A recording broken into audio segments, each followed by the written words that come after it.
Oh, yeah. Happy Tuesday, everybody. Ben and Woods, 97.3 The Fan. Let's get our heads right today after a pretty ugly, fugly loss last night from the San Diego Padres. Pretty boring L. They're starting to affect my mood again, and I don't like it. I had been so zen. I think winning does that. You win a bunch of games, you feel way more zen, like the great Nuke Lelouch said.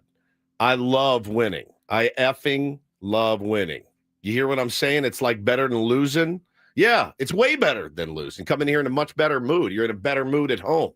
Did not like that game last night. It was dismal. It's a great word for it. Squirrely 24. But we will persevere. We will shine on, and we will carry you into the light here today on Ben and Woods. Great to be here with you. I'm Woodsy. That's Paul Reindl, the executive producer of the program. Good morning to you, Paulie. Hey, how are you? Doing great. Benjamin Higgins, your friendly neighborhood sports anchor, joins us as well, and he is ready to go. I am ready to go. Like out, leave. Yeah, we know. Town. Yeah, we know. Vacation Eve. It's vacation eve for you. You speak as though there wasn't a World Series contender that lost 24-2 2 days ago. I don't care about them. 6-4 loss, dismal, pathetic, dismal. Disheartening. Awful. 6-4 loss. We'll talk about it, but I mean, let's not not competitive. What do you mean not competitive? A Wasn't 2-run game. competitive. I don't think there's ever been a 2-run game in the history of baseball that could be considered non-competitive. You just watched It wasn't 24-2. It wasn't a great game, but terrible. it was not Terrible. non-competitive. Not going to brightside any losses in here today. It was ugly. It was a boring game. They're a boring team right now. Well, and they're missing half of their starting lineup. We did warn you yesterday. It's to that be you have expected. to lower expectations, at least temporarily. Yeah, no doubt. Players out. I wanted a nice come-from-behind grit squad win. And there were some opportunities, certainly. But, no, it was just kind of, just kind of blah.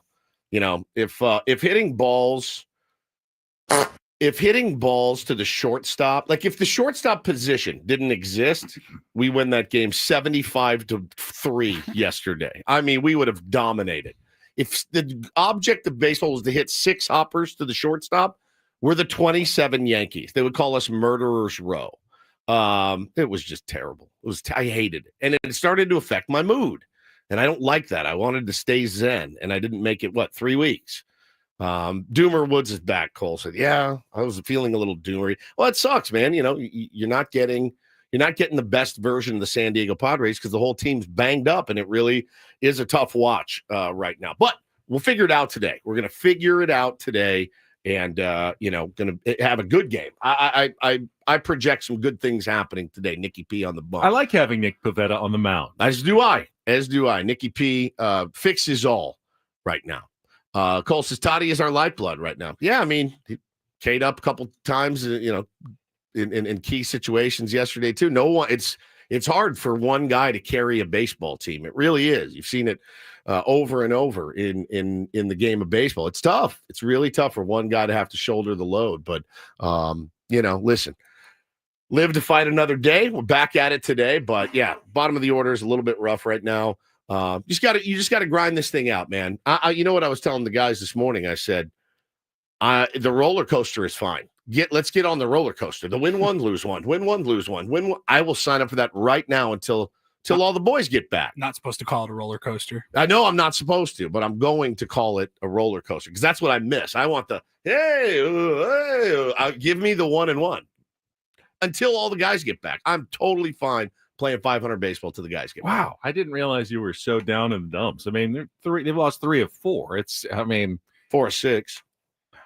Again, they could win the next 2 and finish with a 500 road trip, and that would be fine. Yeah, I don't want to do. And even if they lose one of the next 2, it's not a disaster. It's a disaster considering where they are right now. The stacking of the wins early was very lovely. It was good. I mean, they needed to do it to withstand time. You're going to have times in the season like this where you're not healthy. You're on the road. Detroit, by the way, I don't know if anyone noticed, has the best record in the American League. Yeah. I mean, you're not expecting to go on the road series to top teams and just dominate. If that is your expectation, you are not a realistic baseball fan. I'm sorry. Oh, did you just meet I me? know. You just met me. And the rest of the Padres fan base. Yeah. I know. I get it. And it's good to have high expectations and want your team to play well. But you also, I feel like when things don't go well for a week or so, you do have to take it in stride a little bit and understand that it's part of a long season. I'm taking it. I don't have to like it, but I'm taking it. I'm taking it. So it's no big deal. Yeah. It's no big deal. I'm breezy about it. I'm so breezy. It's so cool. You're leaving on a trip tomorrow. I am. I think I need the time off. I've been working a lot lately. Yeah, you have been on the grind. I'm worried about something. What are you worried about? Maybe this is not something I should be worried about. But for everyone out there who are loyal 97.3 The Fan listeners, tier ones, and then also loyal Channel 10 viewers, like you get home at night, flip on Channel 10. Are you getting too much of me now? Are you talking your mom? Well, yeah, exactly. I think there's some people out there, right, who probably do both. I would hope that a few of the tier ones, at least when they pop on the news at night, they turn on Channel 10 as opposed to the other options. I know Julian and Darnay are great, but some of you watch Jake, me. Derek Nani too. But I was anchoring the news again last night, and it's just a lot of me. I feel like I'm becoming overexposed a little bit. I mean, I was on the air in San Diego for a good 8 to 9 hours yesterday. That's a lot of time. It's a lot. Yeah, you get tired of yourself. I know I do. Not you, but I get tired of myself too. No, even I'm starting to get a little tired of myself, and I'm hoping that's only because I'm there for the entire 8 to 9 hours. I can't imagine everyone else is, but then I started wondering, what about people who are there for the entire 8 hours, who listen to our whole show, listen to the roundtable on Thursdays, turn on Channel 10 when they get home, and I'm on from 4 to 5 and 5 to 5:30 and 6 to 7 and 7 to 7:30 and 11 to 11:30 and promos during American Idol and all the game shows that we have on. It's just me popping on the screen incessantly all day long. It sounds like you're worried. What are these people going to do without me? Instead of that's where I thought this was going. I'm tired of myself. I'm just a little tired of myself, which is why I need a vacation. You absolutely do. I want to talk about. I will be with myself on vacation, which is fine. You can handle yourself on vacation because no one else has to handle you. Right? Diane says I'm not tired of you, Ben. Hello, thank you, Diane. Thanks, Diane. Yeah, I would be interested in knowing the crossover between, the people that watch you on Channel 10 and listen to you here, and what their thoughts are. But this trip is the one that fascinates me. I was driving in this morning thinking about it. So you're flying out to Vegas, essentially. Yeah. But your buddy lives in Henderson. Correct. So, Paulie, he's got a house. Your buddy has a house there. Right. He has a room for you. Yes. You're playing at his club. Correct. On the house. I mean, it's his club. Right. So he's, Yes. This is. We pay an entry fee. We split that for the tournament. Okay. Right. Yeah. Okay. So it's a tournament that you play. Yeah. There's an entry fee for the tournament, like a buy-in and everything. So we split that. This is your J to the J. God dang it. Ben will definitely be handling himself on vacation. All right. Oh my God. I doubt it. Not in his buddy's house. I would, but you probably wouldn't. Not. I'd have no problem. God, just threw me off my whole shtick here as soon as I read that comment. This is your dream vacation.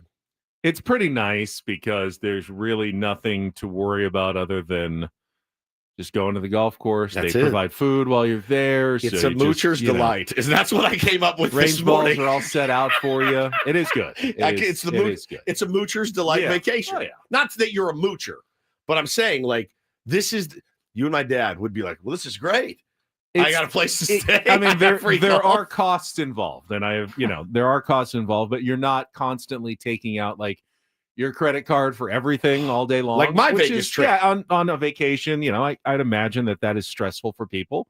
That's part okay, well, just the hotel, cha-ching, and then, all right, I got to buy lunch, cha-ching, dinner, cha-ching. It's okay, I don't have to do that all the time during this trip. We'll go out to dinner a couple times, and I will definitely treat him for the dinners because of the hosting that he's doing and everything. So he's got a nice house. He's really good. He's got a really nice, cool house. And we're really good because we try to always be fair, but we're not we never keep track and keep score. We always just feel like, oh, you got that last one. It's my turn to get this one.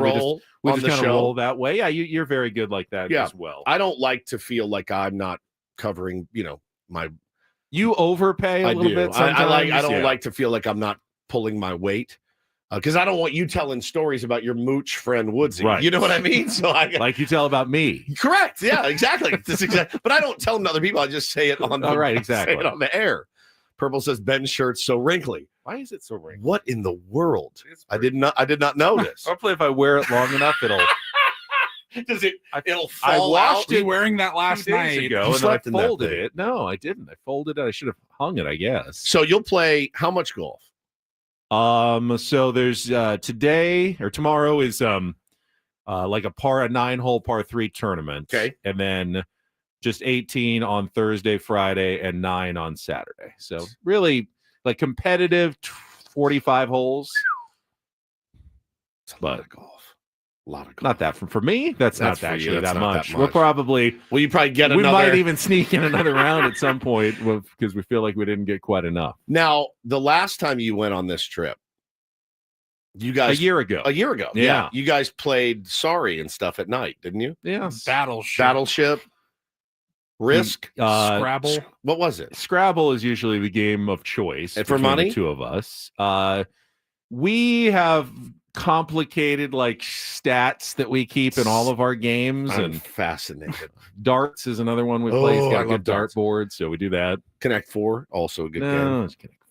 What kind of stats? I'm fascinated. Just like overall, like competitive, both between golf and Scrabble and darts, just like a running leaderboard. Who's leading? So this is the weird thing. We're very similar. We're very similar in all respects. He's better than me at Scrabble. He's better than me at darts. Not a ton, but he wins consistently in both of those games. If we play like golf competitions, like we do a putting contest, a chipping contest, we do something on the driving range contest, he tends to win most of the time. But when we play golf, I almost always win. Like the actual game of golf, I win that one, which is the only one he cares about. That's the one he cares about. That's the only one he actually cares about, and it's the one that I dominate, is I the got a actual buddy- playing of golf. I could beat him one-on-one in basketball, I don't know, 8 times out of 10, but he might be the world champion of horse. Like That's he's the a trick thing, shot. yes. Like My- he can hit from anywhere, but Yeah. he's not that great of a player. My buddy in all the skills competitions, he does really well at them, but ultimately in the actual game of golf, I don't know if I just manage the course really well. I beat him 9 out of 10 times when we play, just consistently. And so do you have like a we play like a skins game between the two of us. Do you have for like money. do you have your stats? Do you know your stats? He's got a spreadsheet That's actually that keeps absolutely them. I could get it from him at some point. incredible. But yeah. Please take a picture of it, at least while you're gone. Yeah. And send it over so me and Paulie can analyze it. Yes, And of how course. long? How many years does this thing run? Oh, probably a decade A plus. decade? Yeah, that we've been. I mean, we've known each other for Since almost college. 25 years. Yeah, I love since Scott. college, Scott's a so, great yeah. dude. I'm so glad that you get to do this. This is like your dream vacay. It is. Yeah, that's awesome. Well, we'll miss you. We have a short show tomorrow. Paulie and I do. Early Padres baseball tomorrow. We're off at Finally. like 9:05. Yeah, And I just found out you get a special guest joining we you do. as well. We have a special guest calling in. Michael King will be joining the program. Michael the tomorrow. King? Michael the King. I'm so excited to talk to him. Want to ask him. I have so many questions to ask him. Want to ask him how he doesn't strangle umpires. You know, when he's pitching and gets robbed on a call like he got the other night. Next pitch was a 2-run homer and out of the game. What's up? This is Michael King. Hi, Michael. And he's going to be having a baby soon. Well, his wife, Sheila, is going to be having a baby soon. Want to ask him how that's going. They're a beautiful couple, man. Hey, just a beautiful couple. He seems like such a good They're dude. just like he's one of those guys, man, that I'm sitting every time he throws, I go, oh God, he's throwing so well. And you just hear the price going up. You can just hear it. I already saw John Heyman tweeting about how the Yankees need to bring him back when he's a free agent. I'm like, you just can't let Michael King get to that point. I mean, he feels like a Padre, for life. He's one of those guys. And I don't know where they're going to find the money to get him, but I want him here for 6 years. not my problem. Minimum. It's not my problem. It's not my problem to solve. You know, you need Michael King on this team. And so I'm excited to talk to him tomorrow. Think back to the spring training chat we had with him, and you guys were talking about the arbitration, and you're Yeah. like, "What do they talk about with you in arbitration? No, you're too nice. He's too you nice. show up too early. Hey, you pitch- care too You much. pitch too well. Your smile's too good. Yeah, your Like, two seamers too good. You know, so I'm excited to talk to him. Don't know. Do we know what time yet, Paulie? not yet. We got to wait and see what their schedule looks Okay. like in the morning. Well, we'll but, talk to Michael the King tomorrow, hopefully after a Padres dub today with Nicky P on the mound. Going to be Nick Pivetta against Jack Flaherty. That should be fun, but we'll miss you. We'll miss you for sure. But I know you need to get out there and gird up your loins and play some golf. And just for the record, this is my first vacation of the year. Yeah. And I feel like this is an good time. appropriate time. Yeah, right in the middle of a losing streak. It's the best. You actually couldn't pick a better time. I hate to even bring this up. Oh, no. But last year when I went on this trip, totally different team. Yeah. It was the weekend they got swept by the Rockies and blew that lead and everything. It was really really fun. bad. Yeah, it was a fun one. Yeah. There's not that many games when I'm gone. I mean, there's tomorrow morning, which I'm barely gone. And then there's just the one on Friday. And then I'm back. So that's true. I feel like there's not that much I can miss while I'm gone. This was a good time to do it with a day off on Thursday and an early game on Wednesday. I wonder what superstar will go down while you're out of town. It's probably my guess. Who's next? Kind of running out. We are running out of superstars on the San Diego Padres. We'll talk about that. If you didn't see the news, Luis Arraez to the 7-day concussion protocol IL yesterday. She's going to be without our beloved Luis Arraez for a week. And they flashed the graphic on the screen last night, and I went, whew, man, it's tough for any team to overcome. So hopefully the guys can rebound today and find a way to fight one out. All right, we will take a quick time out, but don't go anywhere. When we come back, not only will we set the menu for the program, but we will also tell you today how you can win tickets to Elton John coming to Petco Park next month. But you need to be listening for your chance to win. We'll do that after Kelly Danick's Traffic. Good morning. With Paul Reindl, Stephen Woods, I'm Ben Higgins. This is Ben Woods on San Diego's #1 sports station, 97.3 The Fan.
Hey players, things are about to get real here in San Diego. Introducing the all-new Hamul Casino Resort. With a 200-room hotel tower, exciting new eats and drinks, plenty of new places to play, and a luxe spa and salon. Hello, rooftop pool and deck. It's where players can play their hearts out and enjoy all the perks that come with it. It gets real this summer at the all-new Hamul Casino Resort, the player's place.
Hey players, things are about to get real here in San Diego.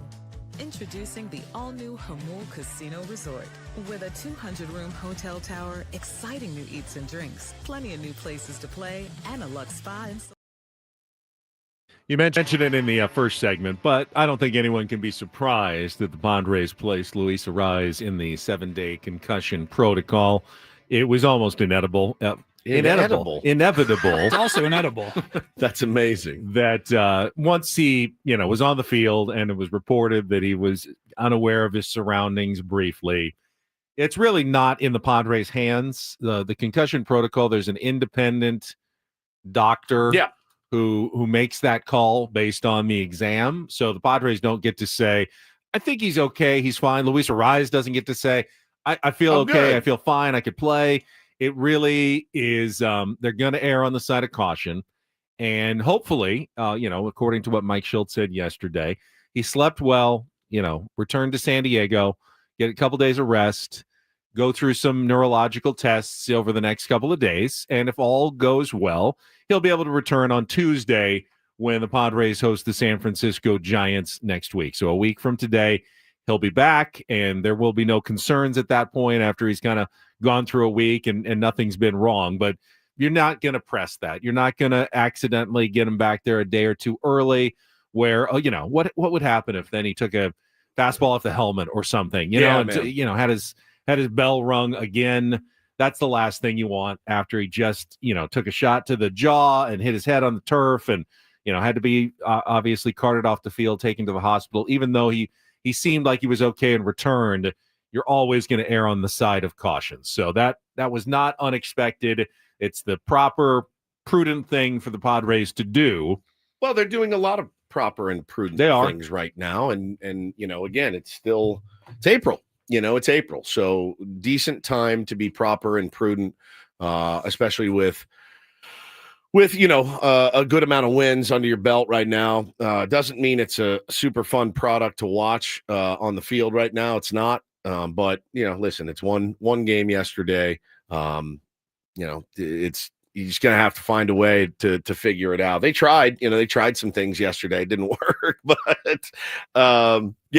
this is the personnel that we have right now, and for everybody wanting to, 86, like 4 guys from the team. Well, who's next?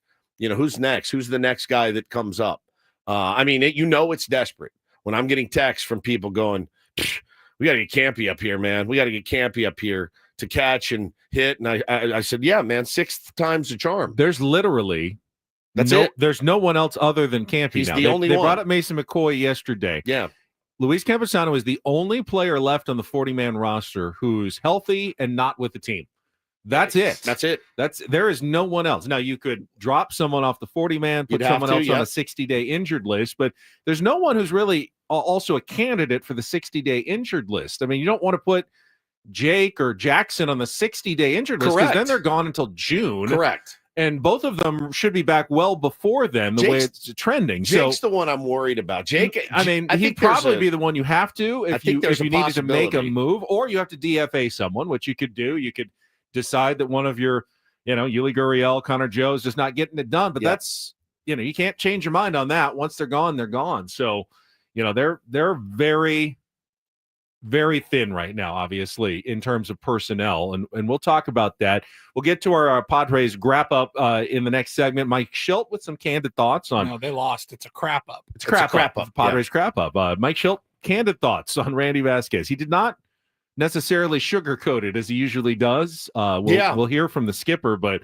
He for once admitted, Randy didn't have it, essentially. That's a skipper's nightmare. I mean, it's hard to find a positive in what Randy Vasquez did yesterday. And, we had said yesterday, he's been, I think, by letter of the numbers, does that make sense? By letter of the law, based on his numbers, I believe he was top 3 luckiest pitchers so far this season. We all knew that. It kind of came back yesterday, and it did not go well for Randy, and there's nothing that Schilt could say. He wasn't particularly unlucky. He made his own bad luck yesterday. Yeah, no doubt.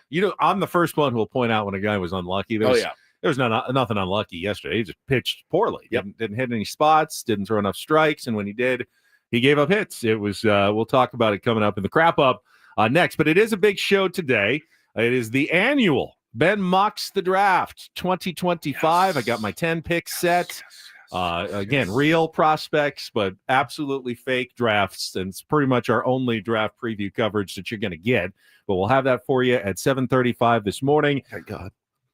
I don't know if you're going to. I don't know how you're going to feel about it. I know that you always say the worse it is, the better it is. Exactly right. I mean, I got mixed feelings on this one. You have had mixed feelings for the last 5 years. Some years they just come to me like, just wash over me. I go, oh, this one. Oh, I got this one. This one. This year was a little bit of a struggle for me. I'm going to admit.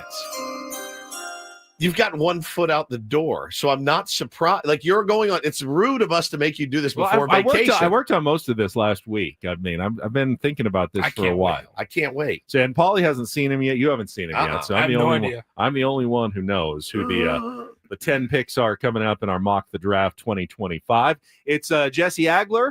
Incorporator Tuesday. Jesse will join us from Detroit at 8:35 this morning. It's one of those trips, 2 cities that they don't go to every year. It's like it's been a couple of years since he's been to Houston and Detroit, so we'll get his thoughts from the road, from the voice of the Padres, Jesse Agler, coming up at 8:35.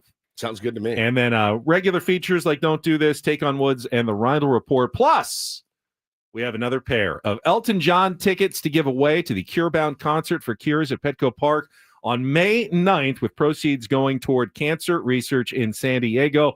Elton John's only planned U.S. appearance this year. You can go to Ticketmaster.com for details on the show, but you can win a pair right here by listening for today's sounder, not the same as yesterday's. We got to mix it up. So make sure you listen every day to win these great tickets. So, Paulie, what's our sounder today? All right, today's sounder, don't call right now. Right. But the next time you hear, Goodbye, Norma Jean. that's it. 833-288-0973. Goodbye, Norma Jean. Stoked. One of your favorites? One of my least favorites. Yeah. We can talk about Elton's it. great, but He's great. That song sucks. Goodbye, no. Goodbye, Norma Jean. Though I never knew you. Well, what about the remix version for Princess Diana? You can't just make the same song when new people die. Doing know the what I Chubby mean? Checker. Yeah, you can't, like, okay, I wrote this song for Princess Diana, and that was, at the time very sweet. And then who died that he did it for again? Oh, no, he wrote it. He wrote it for Marilyn Monroe. Yeah, and Norma then- Jean. And then Then Princess Diana died. Princess Diana died. Elton, I'll just scribble some new words for Princess Di. Like, who would be next? Who's next? You can't just do it for every. Who died this week? Who died this week? What's the guy's Wink name? Martindale. died Goodbye, Wink Martindale. Though I never knew you at all, you had the grace to hold yourself when I was watching Tic-Tac-Toe. Like, you can't just mix it up every time someone dies. You write a new song. You want to, if she died, to just write her a new song. I missed it. Did Val Kilmer get a remix? Goodbye, Val Kilmer. Though I never knew you at all, you had the grace to hold yourself when I'm watching Top Gun 2. I wonder if Elton next month at his show at Petco will sing a song for George Foreman. Goodbye, George Foreman. Though I never knew you at all, you had the grace to hold yourself when I'm grilling chicken patties. He was smart enough to include the line, though I never knew you at all. So Yeah. it can really apply to it. And then George was found in the nude. This makes me nuts. I love Elton John. That song is Oh, Like of a course. candle His in holiness. the wind. Can you do What was one his for Pope name? Francis? Goodbye, Pope Francis. I mean, it's just, it's nuts. It's nuts. But enjoy it when you see it out at Petco Park. My wife will be so happy. All right, that's the sounder. When you hear it, fifth caller, 833-288-0973. And you can win the tickets to Sir Elton John. Elton John. You're not going to get knighted with that attitude over there, Woods. I love Elton John. Every Of course, song but that one. I love That's the one where I'm like, I gotta go. I gotta go to the bathroom. One of my favorite promos is the one where you go, Bernie, it's cramming so many Just words. in. You can't just cram all the words in. That was Marilyn was found in the nude. Are you sure? Should I sing it like that? Is there another? No, just do it that way. Okay. When Marilyn was found in the nude. See, I like Candle in the Wind more than like Crocodile Rock. Oh, Crocodile Rock sucks, dude. You're right. You're absolutely right, Paulie. Me too. It's so bad. I like Saturday Night's All Right for Fun. Oh, yeah. That's really good. Banger. All right. I love Yellow Brick Road. No, it's That's great song. really Daniel. good. I mean, the guys, it's Rocket Man. Like, it's going to be an epic show. Your song. Your song? Beautiful. Come on. Make you cry. Beautiful. Yes. So good. So All right, good. we will get to the crap up and highlights and lowlights from yesterday's 6-4 loss to the Detroit Tigers.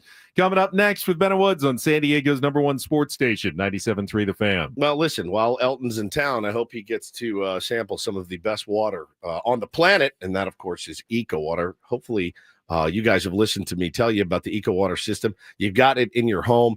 That's what we got done a couple of years ago and couldn't be happier. Just had them out to look at the unit. The unit looks great. Everything is firing perfectly. We still get the best water right from our taps. So I feel a lot more comfortable now knowing my kids drink the best water, that we cook in the best water, they bathe in the best water. It's a total game changer. Skin feels great. Coffee tastes next level. Everybody's super happy. Everybody's all in my house. When your water's this pure, you can taste the difference. Clean water also deserves clean air. EcoWater SoCal has state-of-the-art air purification that removes 99.99% of pollutants. If you've got pets in the house and things like that, it's a no-brainer. We've got pure water, fresh air, and a happy family, all thanks to EcoWater SoCal. Get your free in-home water test today. Try the Soft Life and alkaline water for just $9.95 a month. Call 760-350-3338 or visit ecowatersocal.com. Let them know Woodsy sent you. Not everything in life should be hard, especially your water, keeping it soft since 1925.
Hey players, things are about to get real here in San Diego.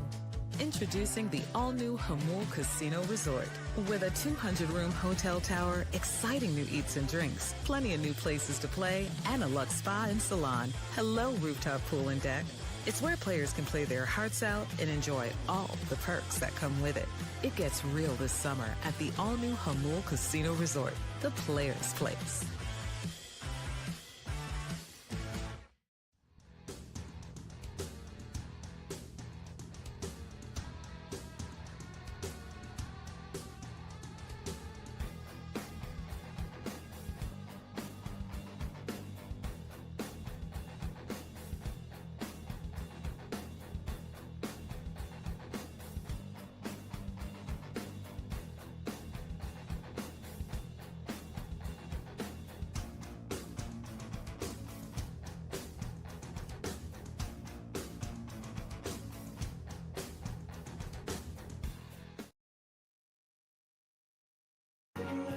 All right, Ben Doomer Woods with you here on a Tuesday morning. I'm better now. I'm over it. Are you a little bit better? Yeah, that's good. It's over it. Turn the page. It's a long season. Got it out of your system. Yeah, it was just ugly.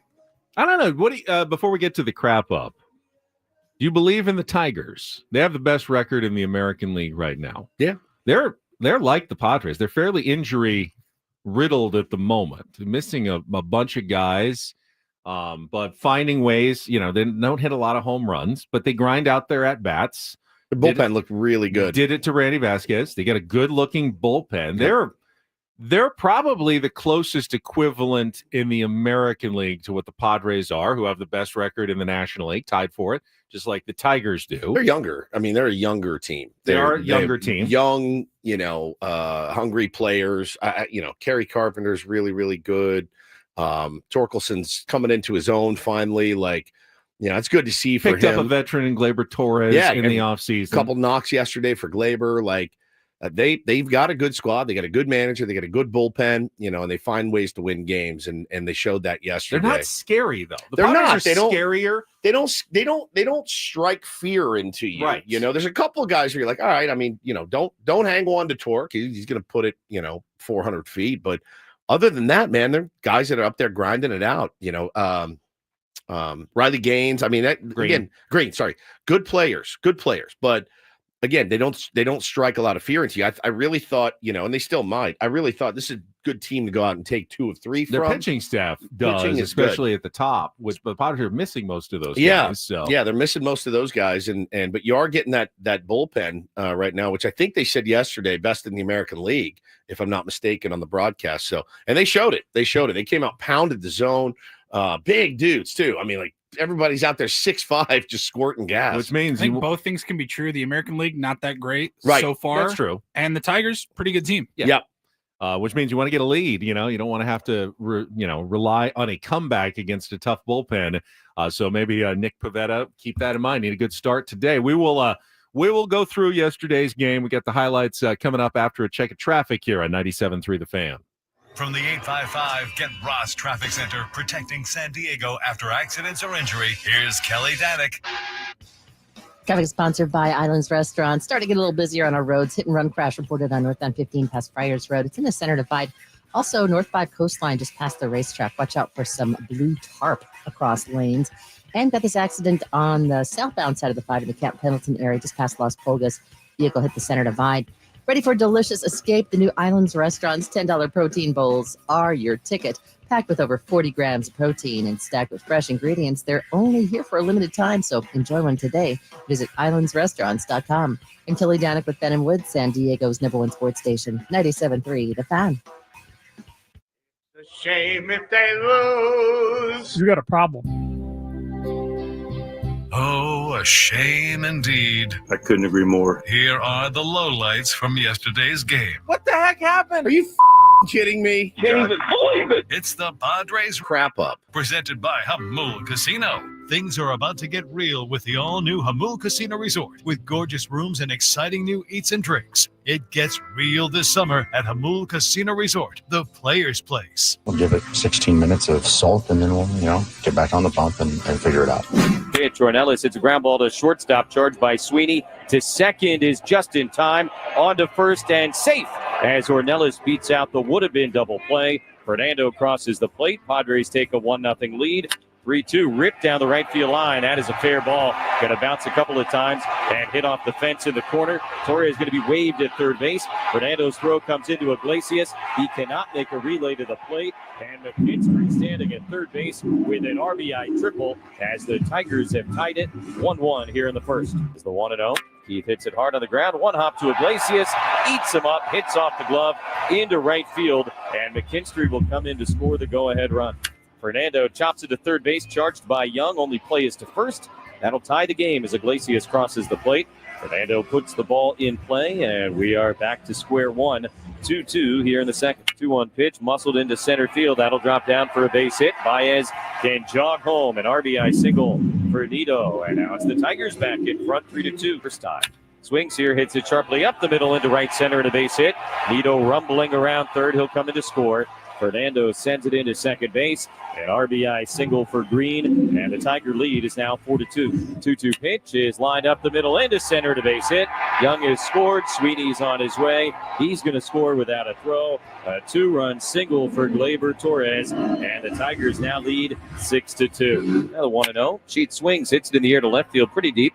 Green going back, still going back. He is on the warning track at the wall. He leaps up, and it's going to go. A home run the other way for Gavin Sheets. His third of the year, and the Padres get one. It's 6-3 here in the fifth. 2-2. Gonzalez hits it on the ground through the right side and a base hit. Manny will come in to score. An RBI single for Oscar Gonzalez. And now a 2-run game as the throw gets away on the infield. And Gonzalez going to be out at second. 1-2 again from Vest. And Fernando swings and misses strike 3. And the ball game is over. Vest a 1-2-3 ninth inning as he picks up his second save of the year. And the Tigers take game 1 here tonight by a final of 6-4. Yeah, definitely couldn't get a feel for his pitches tonight. Whatever reason, no real rhythm to what he was doing. The walks, hit by pitch, traffic early. And he just wasn't able to, like I said, getting any kind of something going, any kind of pitches going. Even while they were trying a little bit of everything, but he just couldn't get his rhythm going.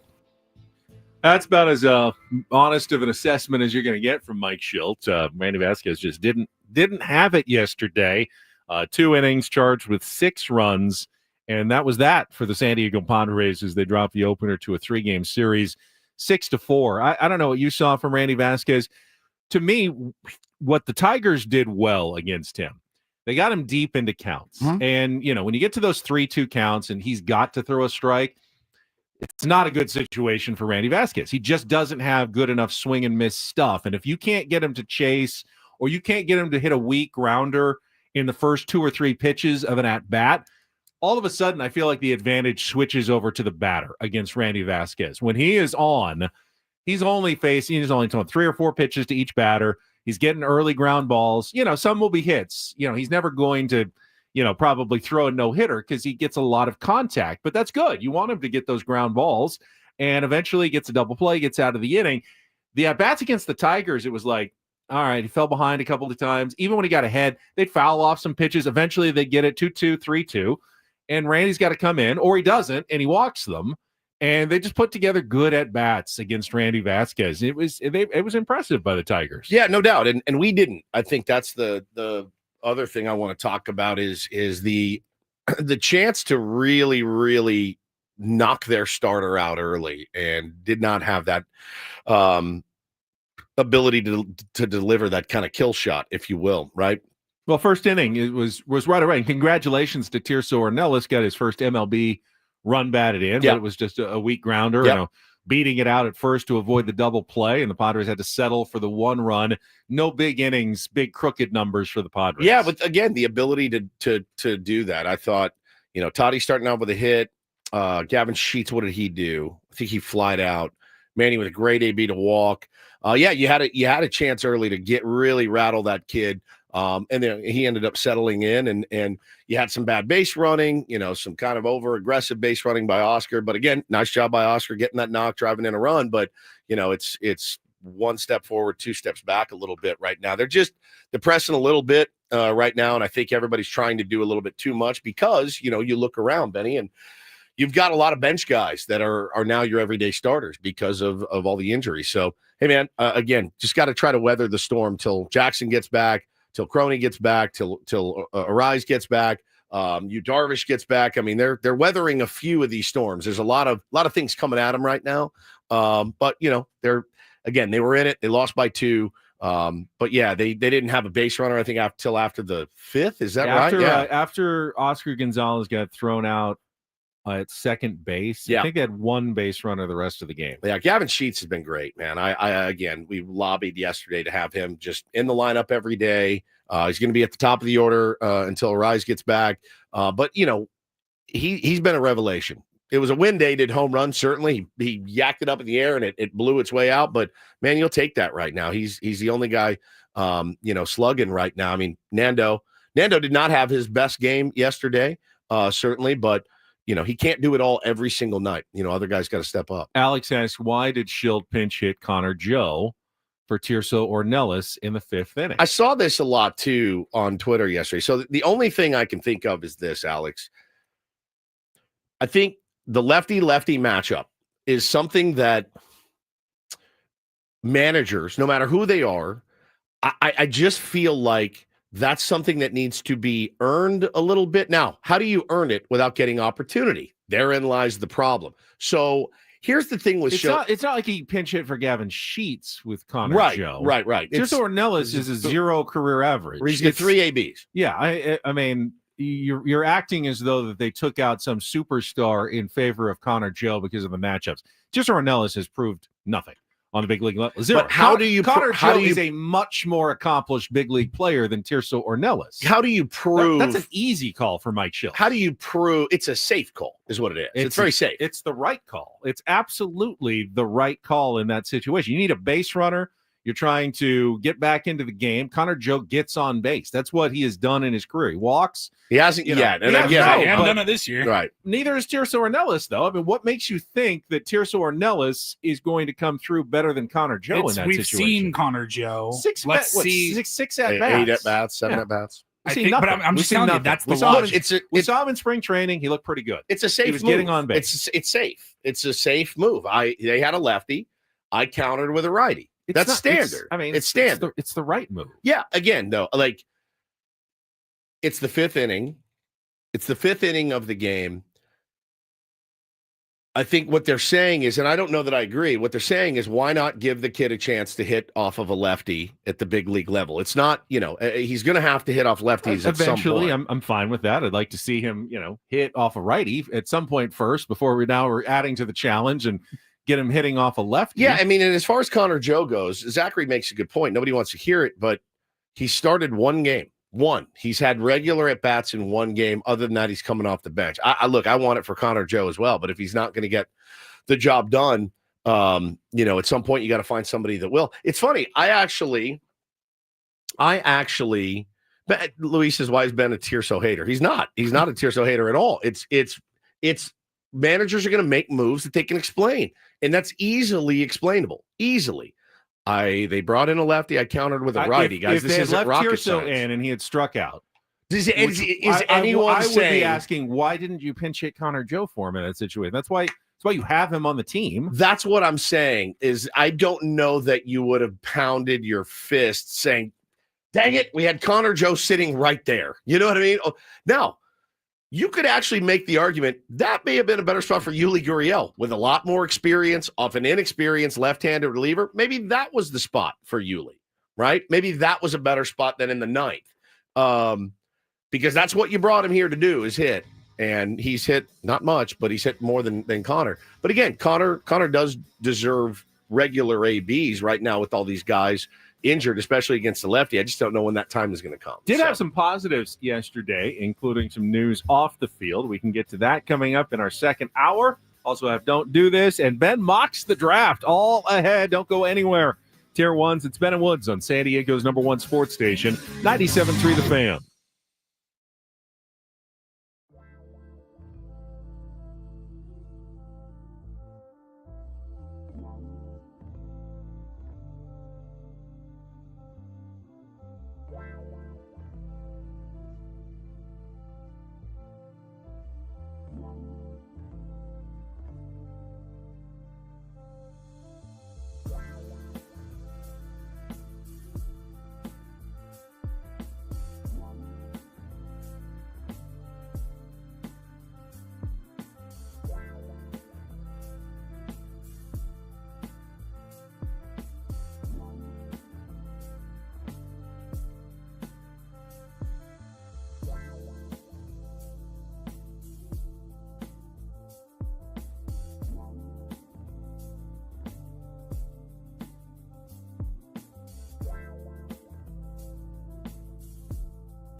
You're getting upset in here.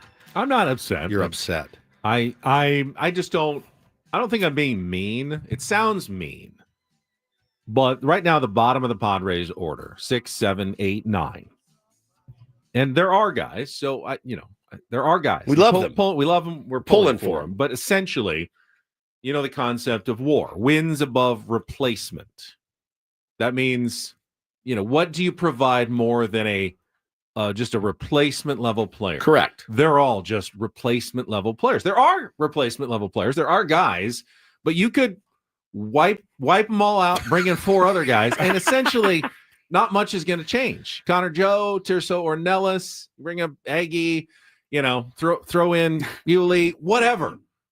They're just roster filler right now at the end of the Padres roster. Yeah, it's tough. It's tough when your roster filler bench pieces are your starters. It just because of injury, it's tough. It's really, really tough. I was thinking during that last segment, I'm like, we're really arguing about Connor Joe versus Tirso Ornelas. Yeah, like, and the thing that again, is that where we're at right now? I'm not trying to be a jerk either, but I got my phone's blowing up. We got to get Campy up here, and I'm like, Campy, Luis Camposano. He of the 40 replacement level catcher. He of the 45 chances to produce at the big league level.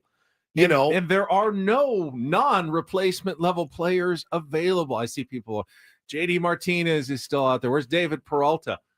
I mean, maybe David Peralta's on TikTok. That's what he's doing every day. Maybe there's a move. I mean, eventually, hopefully, there's a move, a trade at the deadline where you can bring in a non-replacement level player to perhaps, take some DH at bats or some left field at bats. But right now, especially with the injuries, the bottom of the Padres order is filled with replacement level guys. They could essentially just be wearing blank uniforms on the back. Some of them are right-handed, some of them are left-handed. So your only advantage is the matchups. And when you get a lefty reliever in there, put one of your righty replacement level players in to hit. When there's a righty coming in, put in one of your lefties to hit. It's the only thing Mike Schilt can do at the bottom of his order right now. That's it. If he's counting on Connor Joe or Tirso Ornelas to somehow break out and become stars, it's really not going to happen. They've already kind of hit the lottery with Gavin Sheets so far this year.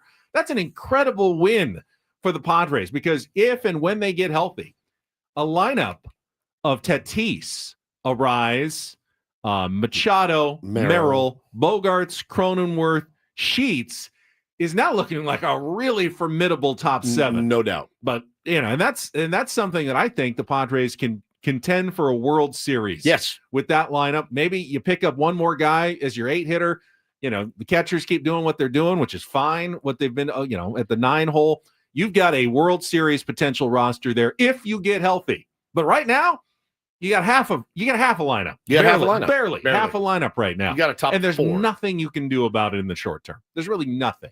You just hope one of them gets hot because even replacement level players get hot occasionally. So maybe Tirso gets hot. Maybe Connor Joe gets hot. Maybe Yuli gets hot. And then you play them a little bit more until your regulars come back. And then those guys go back to the bench or back to AAA where replacement level players belong. Got Mason McCoy now. Yeah. Guess what? Replacement player. That's what they all are. That's it, man. It's hard. And I get it. It's a tough watch. It really is. You don't get a base runner on after the 5th inning. And, again, credit to Detroit's bullpen, certainly. But, I mean, it makes the top of the order feel like they have to do it all. And I think, in essence, Ben, they do. I really, really feel like they do need to do it all now. And credit to the Padres bullpen, which pitched 6 more shutout innings. Yep. Logan Gillespie gave up a couple of inherited runners, but 2 2/3 from Gillespie, 1 1/3 from Wandy, 2 innings from Yuki. They didn't win that game, but they kept the team in it. So if they did run into a ball at some point, they could have won that game. More importantly, though, they've set them up for the next 2 games with the back ends of their bullpen. They didn't have to dip into any of the top guys. Oh, yeah. They allowed them to take a day off. Yes, it's a loss, but it's one of those small victories in a loss that helps you over the course of a 162 game season. No doubt. The bullpen's just been absolutely fantastic. They have. They've been great. And Gillespie did everything he needed to do yesterday. Yuki, I thought, was really, really good as well. But now you have a very rested Estrada, a rested Adam, a rested Suarez, a rested Jacob, arrested Morejon, and Wandy threw 13 pitches yesterday. So you like your chances in the next two, at least. If Pivetta can keep you in there today, you've got all the arsenal available. And how about Gillespie? Hadn't pitched in 15 days. Yeah. You have no idea when you're going to be used. You're sitting out there rotting in the bullpen for 2 weeks going, this team doesn't need me at all. And then when they needed him, came out and threw 2 2/3 decent innings for this team. John says, at this point, Campy may be our best option at catcher. We have 2 older and lazy catchers. I've never seen professional catchers drop so many pitches or backhand pitches instead of blocking them. Have you ever watched Luis Camposano catch? He is the catcher that last week at AAA allowed 3 runners to score on a walk. Just so you guys know, I'm not a Campy hater, but I'm tired of the, hey, man, get him here. Like, if Campy comes we've back, seen him it's so much. Right-handed DH. He is a right-handed DH. Maybe we'll play an inning or 2 at first. I mean, they're not going to come out and say it, but I don't think Mike Schilt trusts Luis Camposano behind the plate. Not even a little. I don't think he's earned it, and he's going to go with his veterans as long as they're healthy and on the roster. I question. think Campusano has caught his last game for the Padres. I do He may too. have played his last game for the Major League San Diego Padres. I mean, again, if Mason I don't know if there's a McCoy, trade coming or not. if you need a right-handed power bat, because I know they said, well, we're bringing up McCoy because we need an infielder. We don't really need a third baseman. I mean, I guess if you want to get a guy off his feet for a day in Manny, Xander, or Iglesias, fine. That's what Mason McCoy's for. But if you needed a right-handed power bat, and Campy, once again, is tearing it up in AAA as he always does, if he comes up and mashes, great. I want it for him. I appreciate all the struggles he's been through with his mental health, all that. I like Luis Camposano, but he's not some key to unlocking the Padres season. I don't think. He's also not an unknown, like an up-and-comer that we haven't seen a ton of. Like, he's had plenty of opportunities. And I think, again, like Gabriel says, I think our catching it's not been perfect. It's not, but it's been okay. Like, Diaz and Michael King work really, really They've well already together. thrown out more runners than runners. I know. Last year. I mean, I know. There've been obviously some ragged moments, but it's not been. What I was worried is the catcher would be just an absolute black hole, and it hasn't been. It has not been. Even offensively, it has not been. I don't think Mason McCoy is a guy that. I don't think Mike Schultz going to be working to get him maybes or he may not play at all if they don't need him. If no one else, no one stubs a toe and he has to go in and play the infield. If they don't run down to the last man on the roster pinch hitting one day. He may be here for a week and never see the field. But again, you think about Manny fouling 2 balls off, but you need someone. The inner foot, right? And if you needed to get him off his feet for a day, you could put McCoy at second. You could. And put Iglesias at third. If Manny needs to sit, I imagine he would be DHing though. Does not like to come out of the lineup. Can't afford to have him out of the lineup right now. And that's the other thing is when your whole team's banged up. Guys like Toddy, guys like Manny, guys like Xander, they need to be playing every single day. And they know that. Toddy, congratulations. Fernando Tatis Jr. named the NL Player of the Week yesterday. Tatis going 9 for 24 with a 483 on base percentage, a 958 slugging percentage, a 1441 OPS, triple 4 homers, 7 runs batted in, and I think most impressively, well, the 4 home runs was most impressively. Second most impressively, 5 walks last week. What has really changed about his game, willing to take his base on balls, get on base, the on-base percentage that has skyrocketed, just good at-bats consistently. And, hey, you put together a few player of the weeks over the course of the year, all of a sudden you are in the conversation and maybe at the top of the conversation for the National League Most Valuable Player Award at the end of the season. No question. And he's got to keep it going. He needs to really win it again. A few more times. This week would be another good one. He only had the 1 hit yesterday, did extend his streak, longest streak of his career, now reaching base, 22 straight games to start the season, longest streak in Major League Baseball right now as well. He's consistently getting on and scoring runs. Yeah. I think when he scored in the first inning, that was the 4th straight run he had scored for the Padres because he scored all 3 runs on Sunday and then scored again in the first inning. I think he scored the last 6. Is that right? Was that what he got to? I think that's what somebody in the chat just said. Yeah, man. I mean, look, and it's got to be tempting, right? Like, it's got to be tempting to be like, oh my God, he's on such a. When's the last time he's come up with somebody on base? Feels like never because the bottom's not getting on right now. When that's the argument that he shouldn't be in the leadoff spot because he keeps coming up and hitting solo home runs when he hits them because no one's on in front of him with that bottom of the lineup. I know. And of course you're tempted. You're like, no, why don't I just put him in the 3-hole? see if somebody Sheets can get on in front of him, and then he's got a chance at a 3-run homer. But I think right now you don't mess with it. He's doing too much from the leadoff spot. He loves hitting leadoff. I'm fine with it. Absolutely fine with it. We will get guys on. We'll talk more Padres baseball coming up. Jesse Agler, Padres play-by-play voice, will join us at 8:35 from Detroit as he gets ready to call today's game 2 of the series. Again, another 3:40 start and 2:40 Eco Water SoCal pregame show with Sam Levitt. Nick Pivetta on the mound against Jack Flaherty. Haven't seen Jack since the NLDS last year against the Los Angeles Dodgers. Didn't miss him at all. No. Well, I haven't missed him a bit. The kind of one of the surprise signings of the offseason in that his return to Detroit, I think, was a little unexpected for people. But yeah, I mean, he really wanted to be back with the Dodgers, and they had other plans, and so he's I guess he kind of settled for Detroit. It was the opportunity there, and he's familiar there, and has pitched well. He's pitched well since he's been back. It did feel like a bit of a settle. It did. That was a good word for it. He was openly lobbying to go back to LA. Right. But when that wasn't an option, he looked around and went, well, if the money's about the same, I'm comfortable, been there in Detroit before, might as well make it a kind of a happy homecoming. And they got a decent team, obviously, and a deep pitching staff. And he feels like probably has a chance to make the postseason, and absolutely does with the Detroit Tigers. So that's your matchup for today's game. And we'll talk about it more with Jesse Agler coming up at 8:35. There is one thing that people are talking. They're talking about, why are we continuing to put the catcher in the 9-hole? It just like clogs, you know what I mean? Like put the catcher in the 8, put a Tyler Wade in the 9, maybe with somebody a little speed, double leadoff type situation. It does seem to clog every time we get to Diaz or Maldonado. They did put Connor Joe in the one start in the 9, which I like that idea. I did too, and I wouldn't mind seeing that more. And with both Diaz and Maldonado hitting some line drives, I mean, I wouldn't mind them moving up to the 8 spot. Yeah. Actually, I think that's probably something Mike Schultz should do. Kind of an easy fix there. All right, we'll take time out. When we come back, don't do this.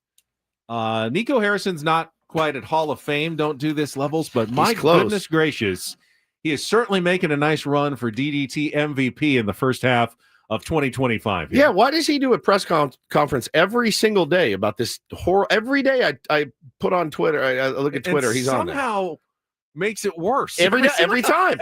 Every single time it's worse. Makes it worse. Oh, and I've got some very, very upset Aztecs football fans. Oh, nice. All right, we'll get to that coming up after a check of traffic. Ben Woods on 97.3 The Fan. Gambling problem? Call 1-800-GAMBLER. GEGE 000-466. For a full list of games and rules, play at 7 Mile Casino. Visit 7milecasino.com. I'm making my trip, Las Vegas, Henderson, but honestly, I've been to the card rooms there, and it's such a hassle now to even go there, in the parking, they charge you for parking, and now at all those casinos. I'd rather just make the short trip down to 7 Mile Casino when I play cards, Texas Hold'em, sit down at one of their great tables. It really is an unmatched experience if you were a card player. Yeah, buddy, every single time. Yeah, you go to 7 Mile Casino, you park, you walk right in, right? It's not a huge place. It's big enough to where you don't feel like you're in some back alley room. It's bright, it's airy, it's cool. They got a great bar area, got a phenomenal patio area out there as well. If you've been there, then you know. But go check out some California-style blackjack, some Texas Hold'em, some Pai Gow, some Baccarat in a smoke-free environment with no slot machines, which is also a plus. You don't have to drive way out into the East County. You don't have to drive 6 hours to Nevada. None of that. It's just a short trip down the 5 freeway. Get off. Stay on the west side, Bay Boulevard in Chula Vista. 7 Mile Casino, just 7 minutes from downtown.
Hey players, things are about to get real here in San Diego.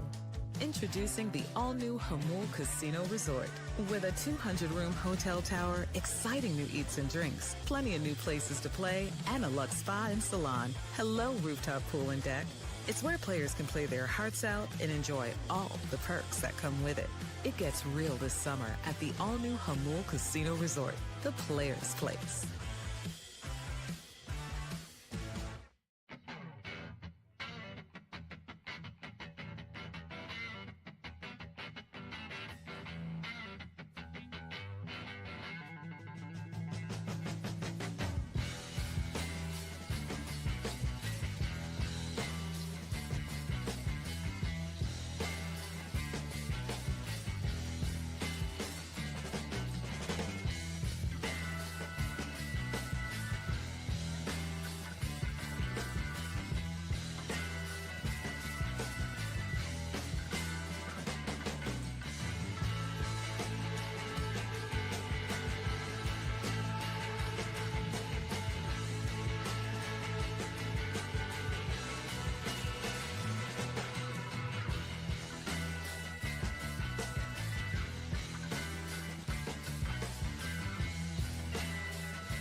Ben mocks the draft. He's only about 15 minutes away. Don't go anywhere. First, don't do this, is brought to you by Trust and Will. Don't. Leave your entire estate, house, kids, and life savings up to chance if and when you die. Do. Set up a Trust or Will online at trustandwill.com. This is a lot more affordable than you think. Visit trustandwill.com for more info. You ever get into an argument with your significant other? Never once. And I'm speaking mostly to the guys out there. Never and once. You feel like, okay, I can fix this. I know exactly what to say. I can fix this. I'm gonna say the right words. I'm gonna smooth it. I'm gonna explain myself, and people shall understand where I'm coming from, and everything will be fine. And then you say it, and you make it worse. And then you think, okay, all right, now I'm in the doghouse. And then the next day, you think, okay, I said it wrong yesterday. I'm going to fix this. I'm going to say the right thing. And then you try again, and you make it even worse. And it's like, oh, I should have just not said anything. Yeah, she's just wear it. That's Nico Harrison, general manager of the Dallas Mavericks, who is now held multiple interviews, news conferences, private sessions with the media. Maybe you stop talking about it. Trying to explain the Luka Doncic trade. And every time, somehow, it seems to get worse. Yesterday was the end of season. The Mavs eliminated from the play-in tournament, so they're done for the year. So exit interviews, got the media, and they're still asking questions about the trade. As did you, Nico? Did you expect to kind of blow back?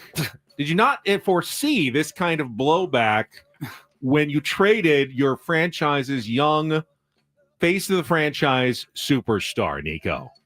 Yeah, good question. I did know that Luka was important to the fan base. I didn't quite know it to what level. But really, the way we looked at it is, if you're putting a team on the floor that's Kyrie, Clay, PJ, Anthony Davis, and Lively, we feel that's a championship caliber team, and we would have been winning at a high level, and that would have quieted some of the outrage. All right. I did know that Luka was important to the fan base. I didn't quite know it to what level. picture AJ Preller saying that after trading Fernando Tatis Jr. Correct. I That's did exact know, comp I had. did know Fernando was important to the fan base. I didn't quite know it to what level. I mean, think how insane that would sound coming out of AJ Preller's mouth. This is essentially the same thing. On a basketball scale in Dallas. I actually thought Jackson Merrill, but Jackson Merrill. Sub one or the other. Either way. It's the Either same way. thing. Yeah, I mean, Luka's got a few years in the league. Yeah. You know, so age-wise, it's a similar comp. Accomplishment-wise, Luka's even more accomplished than even Fernando is. Yeah. In terms of what he's done in his career. He's gotten to an NBA Finals, been one of the best players in the league consistently, and he's got a huge, bright future ahead of him. He's popular. He's charismatic. The fan base loves him. I didn't quite know it to what level. Are you kidding me? you trade him for a defense-first right fielder because defense wins championships. Like, oh, but you mean he won a platinum glove? But we're gonna we figure defense wins championships, so we're gonna we know the hitting's not there, but yeah, I think we would all collectively lose our minds. And I mean, it's cost the Dallas Mavericks. He probably hasn't slept in weeks. And what's his solution? Go do more press conferences. Keep talking about it. Bro, I'd be in a cabin somewhere. I mean, Howard Stern tomorrow? Yeah, you're going to be on Stern Now tomorrow? that their season is over, Nico. Just go away for a while. No one needs to hear from you until at least after the Joining NBA us next draft. on First Take, Nico Harris. I just can't believe all this blowback. Doing the media tour. It's crazy. Well, speaking of blowback, Aztecs head football coach Sean Lewis getting a little bit from some hardcore Aztecs fans. So they did their Aztec Fast Showcase just to show some fans what to expect during the 2025 season. They had about 1,000 people, Benny, that came out to watch what I think a lot of people expected was to be the spring game, right? You've got, okay, this is what we've been working on. This is our quarterback. These are our receivers. This is our tight end. Here's our line. We're going to scrimmage each other and show you guys what we're doing. Well, that's not exactly what happened. They did not do the true spring game, Ben. They went out and they played dodgeball. And I did see a really cool highlight of somebody slinging a ball. One of the guys, he did a backflip over it. I mean, very athletic. But they were playing dodgeball. They played tic-tac-toe. It was an athletic version of tic-tac-toe. They had to like sprint and put their pieces on the board, and then run back, and then someone else would. I mean, I saw video of it. It wasn't just tic-tac-toe, but yeah, it was Duck, Duck, Goose. I just made that up. They didn't play Duck, Duck, Goose. Heads up, 7-Up. So they went out and they played these games. Red Rover, send Sean Lewis over. So they went out and did this, and again, like a lot of teams have kind of banged the spring game. They don't want to get guys hurt, and Sean Lewis. But I thought Sean Lewis's response after when they asked him about it, because people, they got mad. There was a guy that tweeted something about It's like, give me one good reason. Here you go. I would like a good explanation for not doing a true spring game. I'm pretty open-minded, but elementary school games just doesn't cut it. If J.D. Wicker wants to get season ticket holders, this is not going to help. It's hard to take the program serious with this nonsense.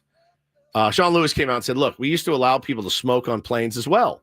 And then time evolved, and we did things differently for the health and safety of everyone. It's my responsibility to care for the health and safety of our team. Now, the 1,000 people that came was about a third of what showed up last year. Season tickets for the Aztecs are down 33%. Yeah, they've only sold about 5,000 to 6,000 season tickets now. It's very concerning for the program. When they report 1,000 people showed up to spring workout, they're not underestimating. Let's just say that. Correct. Yeah. Correct. So it was 2,500, and they thought, hey, 1,000 sounds good. Let's just go with a nice round number. It caused a little bit of consternation right now. But again, like, you would hate to go play your spring game and get somebody hurt in what is essentially a meaningless game. I think there's a bit of an old head fanness to the complaints. Sure.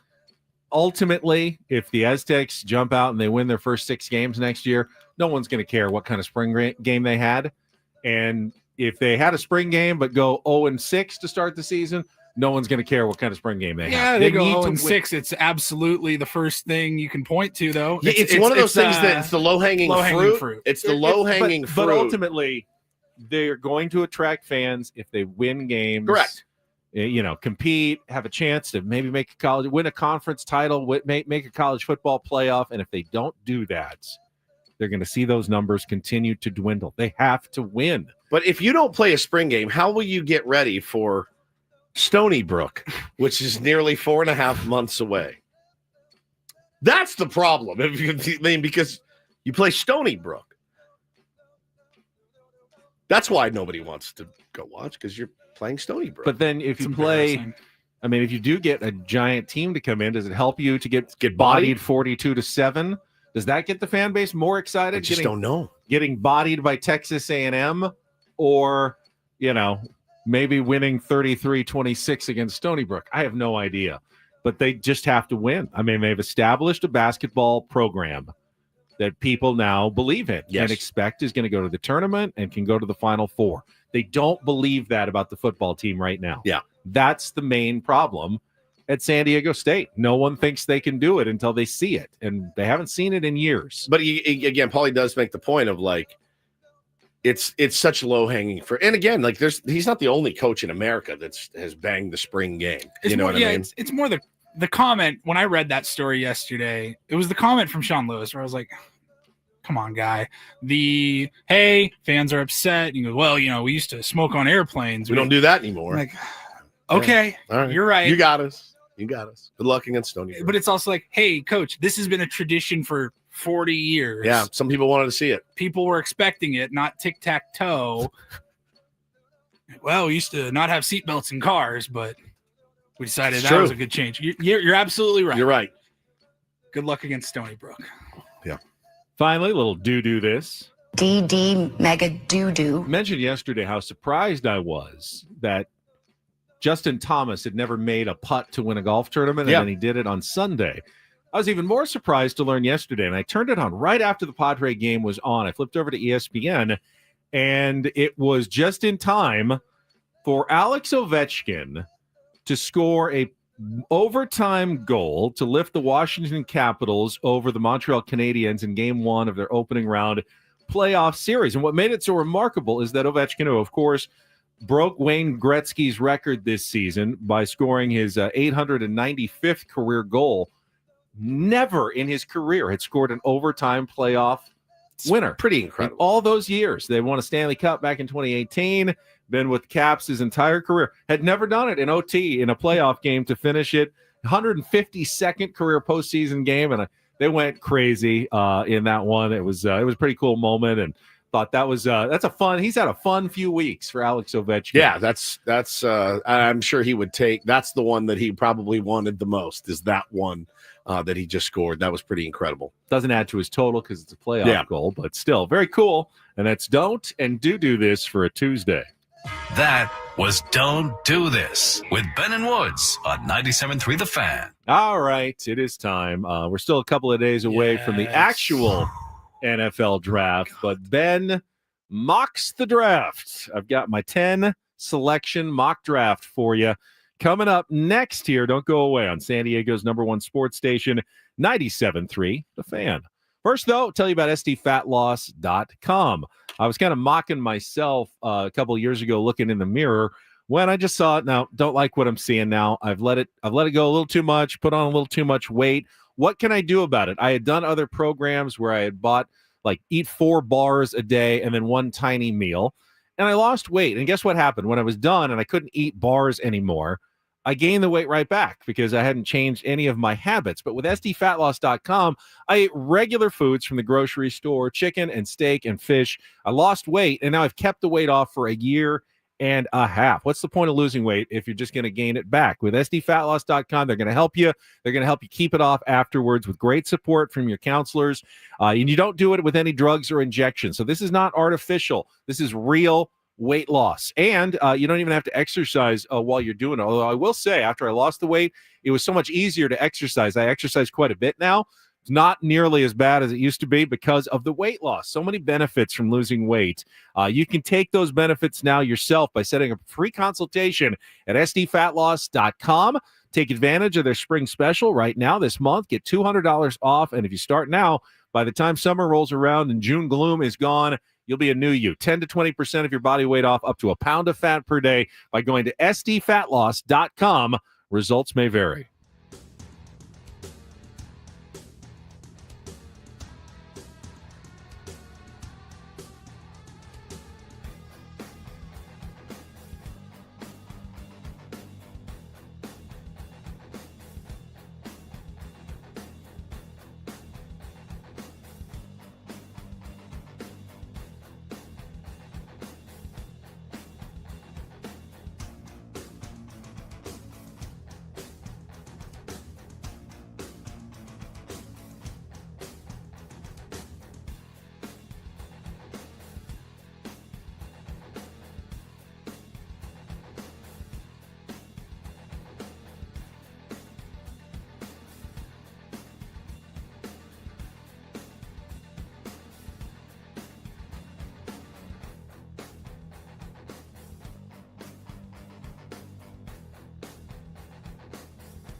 Hey players, things are about to get real here in San Diego. Introducing the all-new Jamul Casino Resort. With a 200-room hotel tower, exciting new eats and drinks, plenty of new places to play, and a luxe spa and salon. Hello, rooftop pool and deck. It's where players can play their hearts out and enjoy all the perks that come with it. It gets real this summer at the all-new Jamul Casino Resort, the players' place.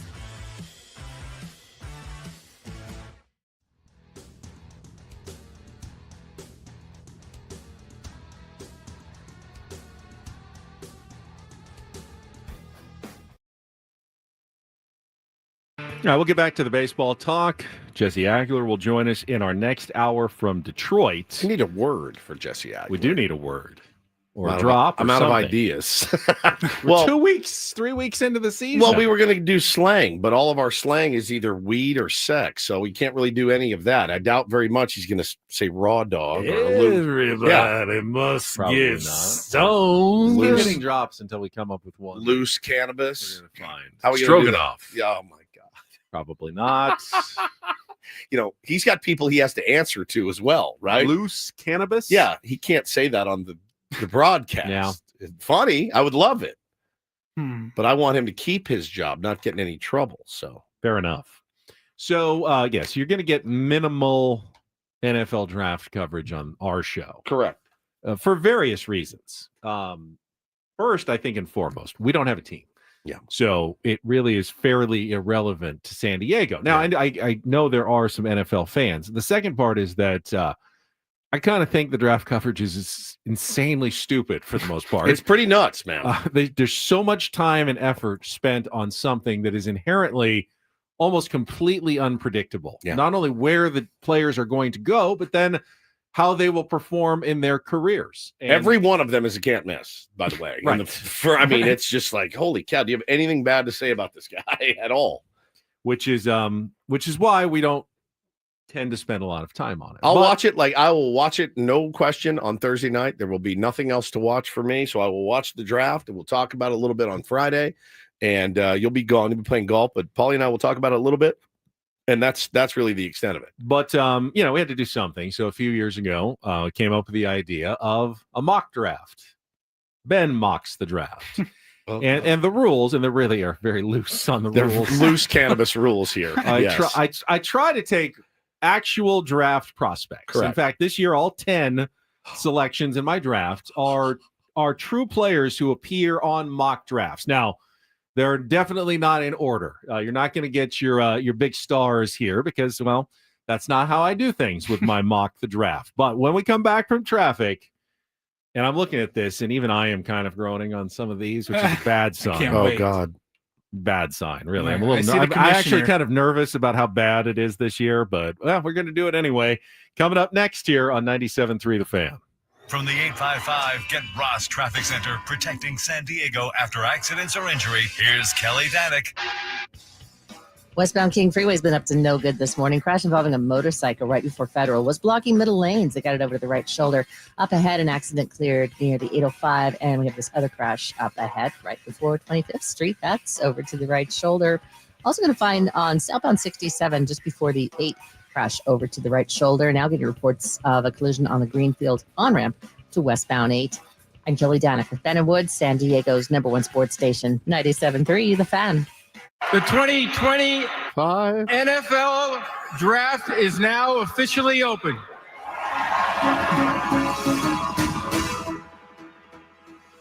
I've taken my spot at the podium, Woods. Even have, if you're on our YouTube stream, I even have the official backdrop now behind me. Looks incredible. All right, we ready to kick this thing You off? ready to introduce me? The commissioner has stepped to the podium. Ladies and gentlemen, Ben Higgins, commissioner. With the first pick in the NFL draft, the Tennessee Titans select Ethan Downs, defensive end from Oklahoma. Quote from Titans general manager Mike Borgonzi. We could have taken Cam Ward or Travis Hunter, but most teams only get 4 downs to move the chains. We think Ethan will give us a 20% edge on the rest of the league.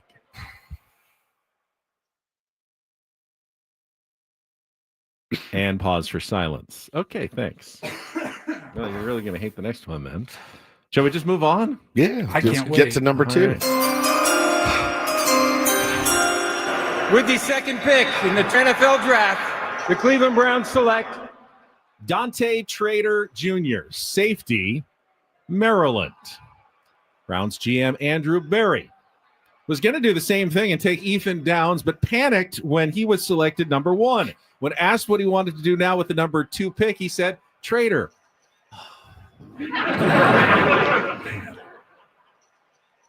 Okay. Nailed it. Number 3. Hardly know her. with the third pick in the NFL draft. The New York Giants select It's a big pick here. Jake Briningstool, tight end from Clemson. What a pick. Quote from Giants GM Joe Shane. Jake Briningstool brings something unique to the table. He has one of the rarest last names in the entire world. He can also bring his stool to the table if we need somewhere to sit. Oh, this one is ragged. This is a really ragged one this year. Ragged. Sorry. He's being very literal. I know. Very literal. Get six more picks. I know. Mike says this could be the longest segment ever. You're not kidding, Mike. Imagine sitting in here with your skin crawling like you're coming off Percocet. Imagine me being the one who's actually doing it. Oh, look, here comes the commissioner for the fourth pick. Only 7 more picks to go. with the fourth pick in the NFL draft. The New England Patriots select Ariante Ursary, offensive tackle from Minnesota. Patriots Executive Vice President of Football Operations, Elliot Wolf. This will go down as a legendary date in Patriots history. Every year, we will celebrate this pick as our Ursary anniversary. That's a good one. I like that one. I like that one. Mike says we need a Padres win streak big time. We could be in the middle of a 12-game win streak. We're still mocking the draft. We're not skipping Ben mocks the draft, dude. Doesn't matter. They could have won 14-1 last night. We're not skipping this. Yeah, I like the Ursary anniversary I liked. with the fifth pick in the NFL draft. The Jacksonville Jaguars select Armand Membo, offensive lineman from Missouri. Quote from Jags GM James Gladstone. I couldn't pass on the opportunity to take Membo number 5 and get a little bit of Armand in my life. Yes. Now these are getting That's really good. It's Well done. better. I like that. That's I had to put that one number 5, obviously. obviously, So, yeah, obviously, that's brilliant. honestly, Brilliant. These are getting better. That might be the best one. I'm Yeah. sorry. Yeah. with the sixth pick Membo, in the number NFL 5. draft. The Las Vegas Raiders select Jalen Walker, linebacker from Georgia. Raiders GM John Spytek. I appreciate Jay Walker's ability to cross the field whenever he wants to. He doesn't need a green light to go. He just looks both ways and charts his own path. Jay Walker.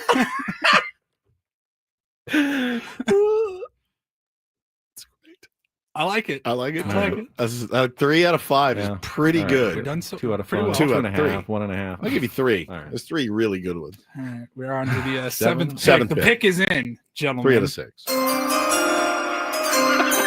Jay Walker. with the seventh pick in the NFL draft. The New York Jets select He's You hear the chortling. booze in the Yeah, the background, which is That's our tier appropriate ones right now. because you knew it was coming. The Jets select Cam Scattaboo, running back from Arizona State. Said new Jets general manager Darren Muji. At least when our New York fans are expressing their displeasure at our offense, it will sound like they're cheering for our new running back.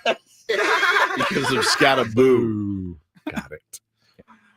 I was waiting for a scat joke, but apparently you decide where missed to go, and that one. that's where I landed. All right.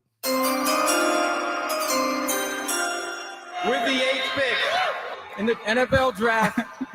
The Carolina Panthers select Kobe Bryant, cornerback, Kansas. Panthers GM Dan Morgan said the plan is to pair him with linebacker Shaq Thompson and let the championship start rolling in.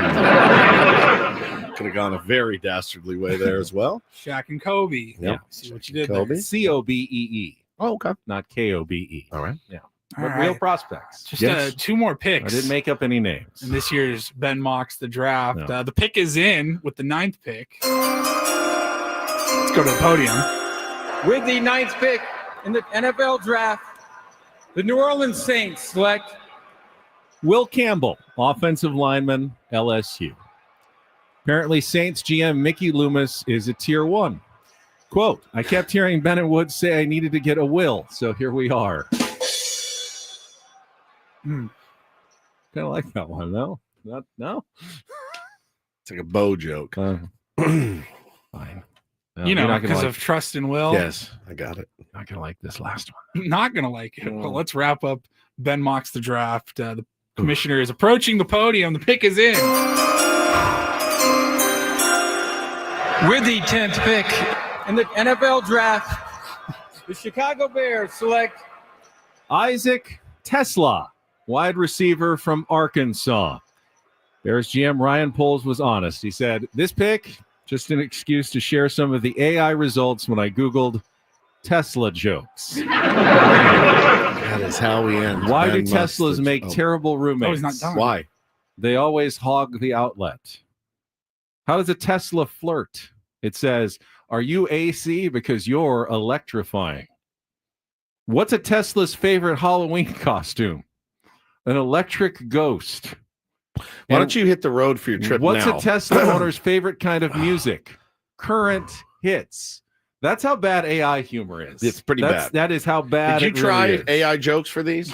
I did, and I realized they're even worse than I am. That's one thing that AI may never understand is humor, as apparently I don't either. Yeah, that's tough. I'm just gonna take this background off. And Yeah, why don't you move on. Do that. And get back to real life. Was that the worst one ever? Yeah. Yeah. Other than Membo, You were 5? very literal in Yeah. this one. Like, hey, he's Hightower because he's tall. It's good to finally have a tall guy here. Hightower. You could have gone so many different ways. I struggled badly. I worked for a week and a half, kind of trying to come up with ones, and I just was having trouble this time. I love the bit.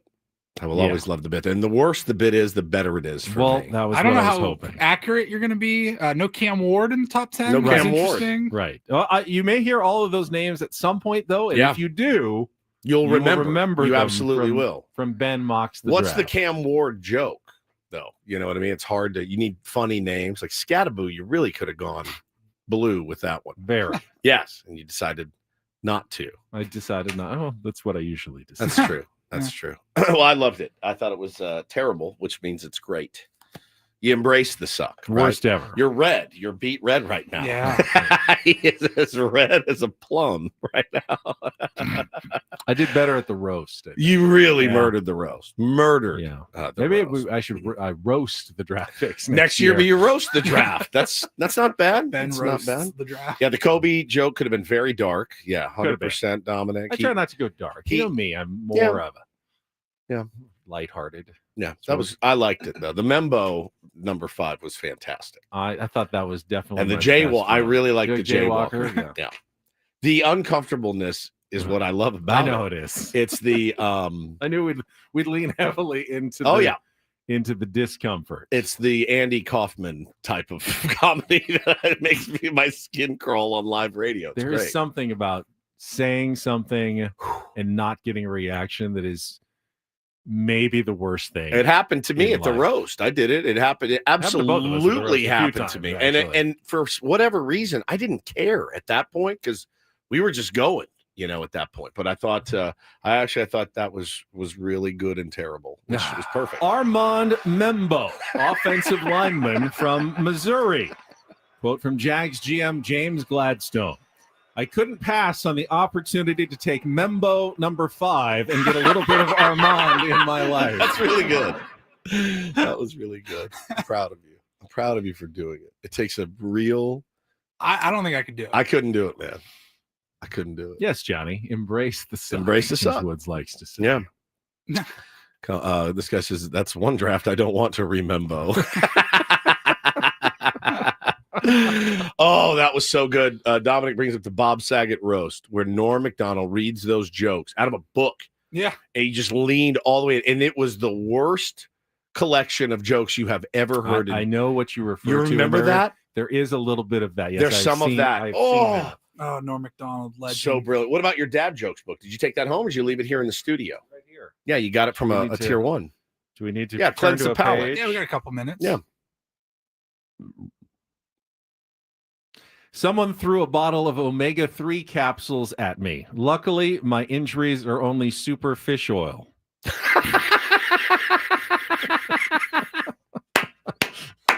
I had the speaking of, I had the fish oil burps last night, which I don't think there's anything worse than that. No. There's one right below it. One more. Are you ready? I'm ready. A bloke on a tractor has just driven past me shouting, "The end of the world is nigh." I think it was Farmageddon. That was terrible. You ruined it. You already could have gone out on top. You could have gone out on top with the other one. Book. Do you take fish oil? I used to take fish oil. Man, I have the burpless ones. Still false advertising. I'm laying in bed last night watching the game. There's nothing burpless in your life. No one. Nothing. I don't know anyone who burps as much as you do. My 4-year-old. Does he? Yeah. He's constant. There was a kid in our neighborhood. I won't bring him up by name, but he's we were talking about our flag football team that we're going to be kicking off here in a couple months. And excuse me, he was talking about one of the kids on the team. He goes, he always makes fun of me. I go, oh, he does for what? He goes, well, I fart a lot. And I go, you do? I go, well, I'd make fun. I go, where? He goes, in school. I go, well, I would make fun of you too if you don't. You're the fart kid. I go, you're the. I love this kid. I go, don't be the fart kid in school. He goes, I'm already in too deep. I can't get out. That's his quote. That is a quote. He is 7. We were all riding scooters around the neighborhood. I almost wrecked my scooter. I was laughing so hard. He goes, I'm in too deep. I can't get out. Has to wait until he's 19, heads off to college, and can reset. You got to reset, dude. Until then, though, all the way through high school, that's your identity. I go, hey. I go, just don't do it in class, man. And he's like, I don't know. I'm in too deep. I can't get out. He's 7. It was the funniest thing I've ever heard. And I just told him, I said, hey, man, you got to stop now. Okay. He goes, yeah, they do. It's not too late. They call me like farter and like farty. And I'm like, well, of course they do. That's what kids do. I tell both of my kids, make sure your nose is clean when you walk in. You don't want to be snots or booger or anything else. Like, take care of business, man. This is for your own good. Like, I don't want you to have to go through your life as, hey, look, there's old farty Woods or booger Woods. Like, nobody wants that. But everyone does it. Well, yeah, everyone does it, but not everyone rips it in class. Right. You have to have some self-control. But man, I'm already in too deep. I can't get out. It's amazing. I was like, he is so funny, dude. What a line. Just I almost wrecked my scooter. I did. I was like, hey, you got to clean it up, dude. You can't do this, man. It's kind of like we can cancel Ben Mock's the draft, but we're already in too deep at this point. Yeah, we are absolutely really in too can't deep. Get out from Ben Mock's the draft as much as we'd like. And every year I think, send me yours and let's see if I can tweak them. And then I'm like, no, I don't want to tweak them. I want straight up from unadulterated, yes, raw, unfiltered Benism. I would have gone a little darker on a couple for sure. Yeah. You made me nervous on a couple. We will come back. Hour number 3. Take on Woods. We got Jesse Agler joining us. Talk some more baseball. Lots to get to. I'm in too deep. I can't get out. Draft coverage complete at least until Thursday with Bennett Woods on San Diego's #1 sports station, 97.3. Those fans.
Whew, we are halfway home on a Tuesday. Ben and Woods, 97.3 The Fan. Thanks for being here still, if you are. If you left, I understand that as well. I absolutely do. If you're checking out, another program or something, I'm understanding of it. Hopefully we can win your trust and love back at some point. I'm Woodsy. That's Paul Reindl, the executive producer. Sorry, everybody. Ben Higgins, I know it doesn't seem like I have feelings, but we proved earlier this year we I did. do. We did. You did. Zemitram in the chat says, they were meant to be funny. I'm trying. Yeah, I'm trying. It's hard. It's harder than it looks. So Woods this is something that Woods, assigned to me a few years ago. How's this my knowing fault? that it's not going to be great. But it is great. But I'm willing, for purposes of the show, Yeah. to give it my best and wear it, Yeah.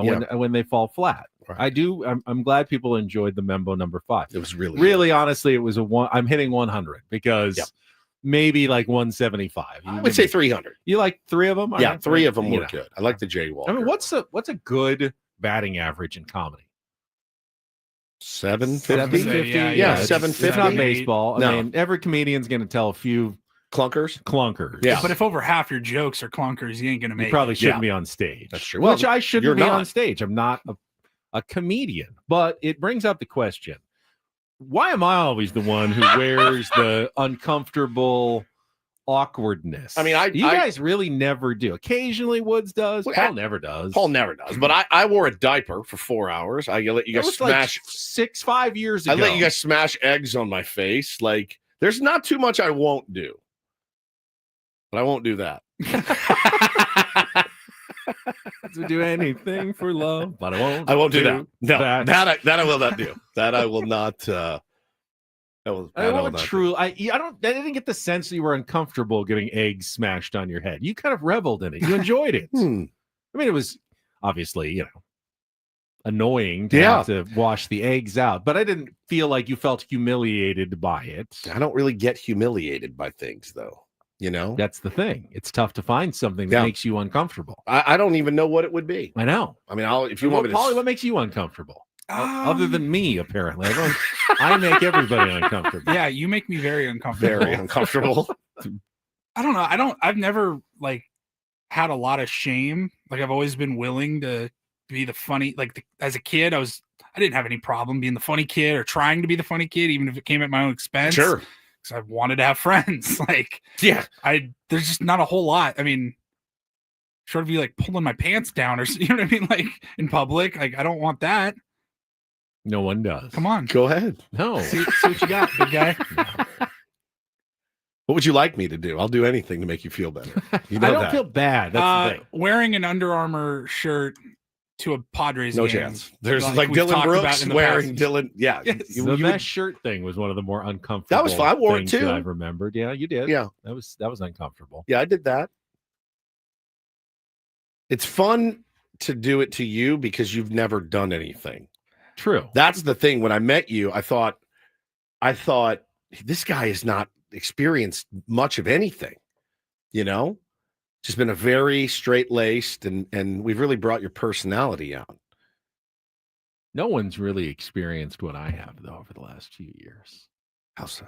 Well, I mean, it's not many people to get the opportunity to flame out as badly as I can here. That's true. We got a big audience. Yeah. Anyone can go up on open comedy night in front of 14 people and didn't go well. Yeah. Whatever. No one ever remembers it. It's done. You're gone. You move on to your day job on Monday. Yeah. But this is my day job. That's great. I thought it was we've great. got, thousands of people listening and okay, well, All I'll right. just put myself out there with Ben Mocks the Draft. Poncho Mize to show Woodsy in shorts for a full show. That's never happened. I wore shorts out a couple of days ago, just walking around the neighborhood, and both of my kids mocked me. Again, a man doesn't need to be in shorts unless he's playing a basketball game or he's at the beach. It doesn't work for me. It just doesn't work. Poncho says put Woodsy in the 100-mile-an-hour batting cage. I can't hit in the 80 right now, buddy. I'm going on my That wouldn't embarrass you, though. No, I mean, not a lot of people can time up 100, especially when they're 50 and can't see. Going on my vacation this week to play golf. Yeah, my friend Scott. I've never seen him in shorts. I don't do shorts. Never once. Have you ever seen me in shorts playing golf? Never not once. Golf, No. certainly. I think I've seen you in but usually wear those leggings now under the shorts. You have, there you go. He's got shorts on, but he's got his leggings on. Under the shorts. I always thought that was a bizarre take, though. Like, you're telling me we go out and play Saquon. Yeah, it's 140 degrees. Steel I'm in pants. Canyon. Yeah. It's 95 degrees You've out. seen it. I never wear shorts. Always. I've lived my life essentially in shorts. In shorts. Growing up in San Diego, I didn't feel like there was any other choice other than to wear shorts all summer long. Pants during August, and wearing pants during the day just joggers. Sounds miserable. Yeah. Well, when your legs look like yours, I would wear a loincloth. When they look like mine, shorts. When I went to Hawaii, we went to the beach every day. So I was in a bathing suit, right? But when we went to dinner, I didn't wear pants back. I put pants back. See, I would still wear shorts to Hawaiian dinners. Hawaiian shirt, shorts. Yeah, they don't have to be basketball shorts. You can get nice shorts. I've got plenty of nice shorts. I actually have nice shorts. I just don't wear them. I bought some just in case, like with golf. I thought maybe I'll start wearing shorts more, but it doesn't look good. Man. I know. Okay, but why does that matter? What do you mean? Who are you trying to impress? It's about feeling good myself. Yeah. I mean, if I didn't want to feel good to have the open air on your legs occasionally, feel the breeze on a hot day when it's 90 degrees and you're wearing pants going out when you could be wearing shorts. Other people are wearing shorts. It's not inappropriate to do so. But I don't. Yeah, your legs you don't feel are your best. I don't look good in them, so I don't feel good. Does that make sense? It's vanity, I'm sure, is what it boils down to. That's kind of the point I'm making. Right. Let go of the vanity. I don't want to let go of it. I want to feel comfortable, and I'm not comfortable when I wear shorts. Maybe it's your turn to sit on the therapist couch. All right, I'll Somebody in the chat says people who wear pants in above 90 degrees just hate themselves. You're not totally wrong. He's not totally. I don't love myself. Now, remember that by any stretch that you feel like my legs are somehow worthy to be shown off because I have what? Big calves? Big, thick. Who says that calves. Big calves are better than skinny legs? Everybody. No, but everybody. But that's a. You should see the guys in my gym training their calves. I get it, but and they all have legs like me. That's just a symptom of where we are in this particular moment in time. You know, there was a time when people who were, really heavy, that was considered a desirable quality. Now it less so, and people shame people who are overweight. And I do SDFatLoss.com ads because people feel bad about themselves. I want you to get healthy. Obviously, we've learned more about what makes people healthy, but there's nothing inherently wrong with having skinny legs or having a little bit of extra around the midsection. It doesn't make you a bad person. Yeah, my legs look like Manny's legs. They do. They're birdy, thin. They're not. They toe the line too. I don't have hairy legs. If I had hairy legs, I would probably wear shorts more. But they look like I shave my legs, but I don't. So I have that. If I'm walking, like, look at that guy's creamy, mildly hairy legs. I just don't like seeing men's legs ever, really, especially my own. I hate my legs. I hate them. So I don't wear shorts. What about jorts? Never. I've never owned a pair of jorts. You lose a bet. You got to wear jorts. Oh, that's a nightmare. I would wear jorts. Oh God. Before I would wear the Dylan Brooks Under Armour out. That's for sure.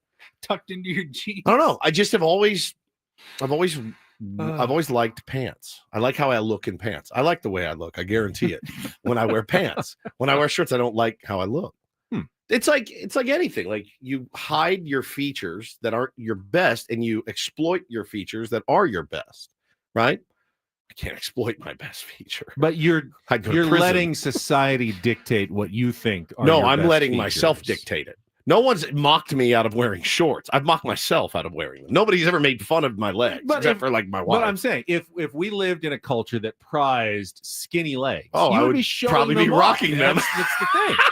I mean, you would absolutely be showing them off. I guess the good thing is that it's all a you thing. Like, this isn't, you don't, if the three of us go golfing later and it's 90 degrees and me and Ben are wearing shorts and our polos. I'm in pants. you're in pants, but you're also not like, look at you, You get morons in wearing shorts. I'd be like, Exactly. you're the weird one. I get here. it. Like, Yeah, I'm the weird one. I totally get it. I totally get it. Totally get it. Like, I didn't work hard to get my You calves. did. That's the thing that frustrates me the most. I'm not somehow more worthy than anyone else. I walk a lot. KG said, if I get the broccoli cut. Now, I said I'd get the broccoli cut if the Padres win the World Series. Right. Yeah. Which will suck, but it would be. What Paul said is, I saw this on the notes, and I don't know where you got this info, but Baseball Reference listing the Padres' second best odds to win the World Series. Hey. That's wild. I assumed it was behind the Dodgers, and then you said it's not. Cubs. That who's makes no making sense. these Who's odds? making these odds up? I mean, I'm sure they're numerically Baseball based because it's Baseball Reference, but in what world are the Dodgers still not the favorites? Jordan has a picture of me in shorts. I think we were going to play golf, and I tried it one day. He tweeted it, and look at it's disgusting. Tried it? Remember that? Paul, you can put it in the chat if you want. There's me in shorts with Jordan. Jordan's got cargo shorts on. Yeah, it just look how terrible I look in them. You know, you see how look at the difference in yours and mine. And do you feel like you're disproportional or something? Yeah, I hate like it. that's Hate it. You just feel like it's not aesthetically pleasing to me. If you were an artist, an architect, and you were designing a structure, you'd Bird want it to be a legs. little more stabilized at the bottom. Yeah, the bottom. and not as top. I don't heavy. mind my quads so much, but my calves just bird legs. Yeah, my wife makes fun of me for my bird legs. It's fine. See, no, I don't like that picture because look at me. This pre-SD fat loss. Look at how chunky I am. You were very portly. I Chunky. sent a picture of you to you the other day. And I There's said, nothing dude, you wrong- are There's really nothing wrong with your legs. that's disgusting. Let's move on. Nothing wrong with them at all. They're better if they're a little tanned. You could do that. Well, You you're could do never going to something get about them that. tanned Yeah. unless you It's real- air them out a little It's bit. a real catch-22, Paulie. It's a real catch-22. Yeah. Nate says old lady knees. I know. That's exactly right. That's why I wear pants. That's why I wear pants. Hey, All right, leave me alone. Everyone says you look fine. I don't want to be fine. It's good. I like my pants. Leave me alone. I'm going to wear pants. You guys can expose your legs like creeps. It's fine. I'm going to be wearing pants. All right. It is funny about what is allowed to be exposed and what is not I know. allowed to be exposed. in It's life. true. It is true. Ben starts showing some midriff. just Just a little belly disgusting button, belly little button, hairy belly little button. belly button ring. Fred says get calf implants. I don't need them that bad. I that is not something that I would do. I'm not that insecure about that I would get calf implants. So really, the Cubs they say have the best odds to win the World Yep. Series. I was going. Then the John Padres. Boy had that. It was Baseball Reference. Huh. Fangraphs The disagrees. Cubs. Fangraphs still has the Dodgers. I don't buy it, man. I just It's just too early for all this. I mean, talk. if they're I get just it. if they're it's just just going, way too early. If they're just going on like this season's stats, we don't have enough of a base to. No, and you really just saw determine on anything. MLB Network, they're like Fernando Tatis will finish top 2 in the MVP. Like, dude, it's way too early for all of this mess. I know you need stuff to talk about. We're talking about my legs right now on the radio. So I absolutely understand, but too early to talk MVP, too early to talk Cy Young, too early to talk any of this. World Series champions. There's so much friggin' I baseball. mean, the thing with the MVP is there is a certain amount of narrative involved in it, and the longer you can remain in that conversation, like a guy who has a good first 4 months and then falls off a little bit at the end, he'll have had all those 4 months where people are talking about Sure. him, whereas someone who is kind of mediocre and they're hitting 260, and then they have a good couple of months and they end up near in the numbers, and you go, well, these guys had about the same season, but one guy was talked about as an MVP candidate all year, and the other guy was, you just had a good finish. It is important to have that narrative rolling, and that's why I think Fernando Tatis Jr. is already in a good spot. Now, obviously, he has to keep it up for 140 a long games, time, right? But he's in the narrative lane right now, Sure. where if he did keep it up, he's definitely going to be one of the guys who gets a lot of votes and attention because he's Again, already, if his he's numbers are already in there, that narrative lane. but again, if you're Fernando Tatis Jr. and your numbers are there, you're going to be in that conversation. Just the kind of player that he is. So it's just He way just too stays early. healthy. He'll be in the It's conversation. April. It's April. We can't talk MVP in April. We just can't. You can't. It's just it's asinine. You can't really boast about standings right now. It's April. There's just so much baseball. It's maybe time to start talking about April Player of the Month. Correct. That's about it. Yeah, he's in good position. Good position for that. To win April Player of the Month. Yeah. Beyond that, yeah, you're right. It's too early to be discussing anything. Matthew says when he moved to America, European bathing suit to school for PE, and everyone lost their minds. See, and it shouldn't be that way. Is that like the Speedo? Yeah, but Matthew, I absolutely would have been like, what is with that guy? What is in? That's just the way that a different societal different norms, they different don't have the culture. hang-ups. Yeah, it's Yeah. also Hang-ups. that's also being a middle schooler. That's also being in middle school. If, it would've if I go to probably the been beach normal. today and I see somebody wearing that, I go, still laugh. It's still like it's jarring. It's It's different. jarring, But yes. I go, oh, I bet they're not from here. Correct. I don't make fun of And them. then Are you it's it. enjoying San Diego, sir? Oh, where are you from? Oh, great. Yeah, I mean, La Jolla, weird. yeah. I'll say this: Americans who wear those, I have a problem with you. I have a problem with you. If you're an American and you wear that on the regular, I have a problem with you. Is that fair? No, because they're trying to step outside of our Correct. cultural norm. Yeah, you want a reaction. You're wearing that for a reaction. Unless you're swimming in competition, fine. But if you're just at the beach and you're wearing that and you're from La Mesa, I have a problem with you. Okay? All right, let's take a time out. When we come back, we need a contestant for Take on Woods, chance to qualify for a trip to Las Vegas, concert tickets, and a $150 gift card. It is musical trivia. Woods v. a tier 1, and Woods is on a winning streak right now. So try to take him down by calling 833-288-0973, 833-288-0973. We'll play a little Take on Woods when we come back after a check of traffic with Ben and Woods on 97.3 The Fan. First, though, one of the bases of my mock the draft jokes was trust and will, because we've been telling you, get a will. There was no player named Trust, though, so I had to go with Will. Fair. On that one. It was a great one. We've been telling you for a reason, though. It's because, well, honestly, there's no reason not to do it. It's important. Is that simple enough? Like, the only reason you're not doing it because you're afraid, is because lazy, you don't want to think about it. Right. You're putting it off, but there's really no reason not to have it set in place. If you have a family, you have anything that you want to leave anybody, you have valuable possessions, get a will or get a trust. Yeah, and make sure to avoid probate, get a trust. There's no reason not to get this thing done. It takes about 20, 30 minutes. It's super affordable for you as well, so that helps. Make sure you have a guardian selected for your children. Don't leave your kids' lives to chance. I mean, it's amazing that I went that long with kids without doing that. Nothing is guaranteed these days. Go to trustandwill.com. Use the discount code FAN when you check out. You'll get 20% off, and you'll get free shipping of your estate documents. Get it done today. Again, trustandwill.com. Use FAN when you check out to get 20% off.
Hey players, things are about to get real here in San Diego.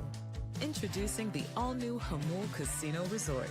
With a 200-room hotel tower, exciting new eats and drinks, plenty of new places to play, and a luxe spa and salon. Hello, rooftop pool and deck. It's where players can play their hearts out and enjoy all the perks that come with it. It gets real this summer at the all-new Hamul Casino Resort, the players' place.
We are just about 10 minutes away from Jesse Agler, the incorporator, voice of the Padres, joining us from Detroit for his regular Tuesday segment. So let's get right to our game. It is time to play Take on Woods.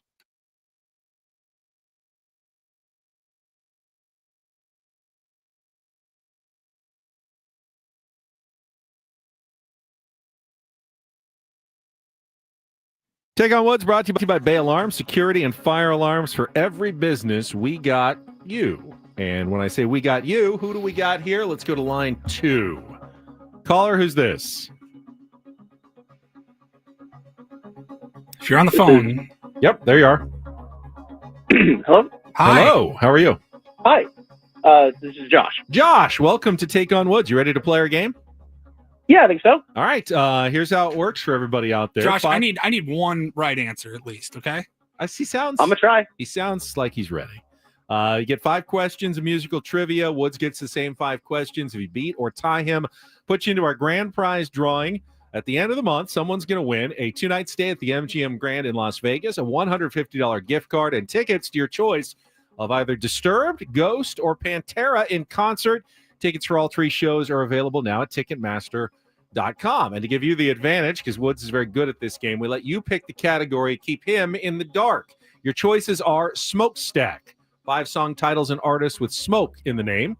Duets, old and new-ish. Those are 5 duets in all 2-second song category.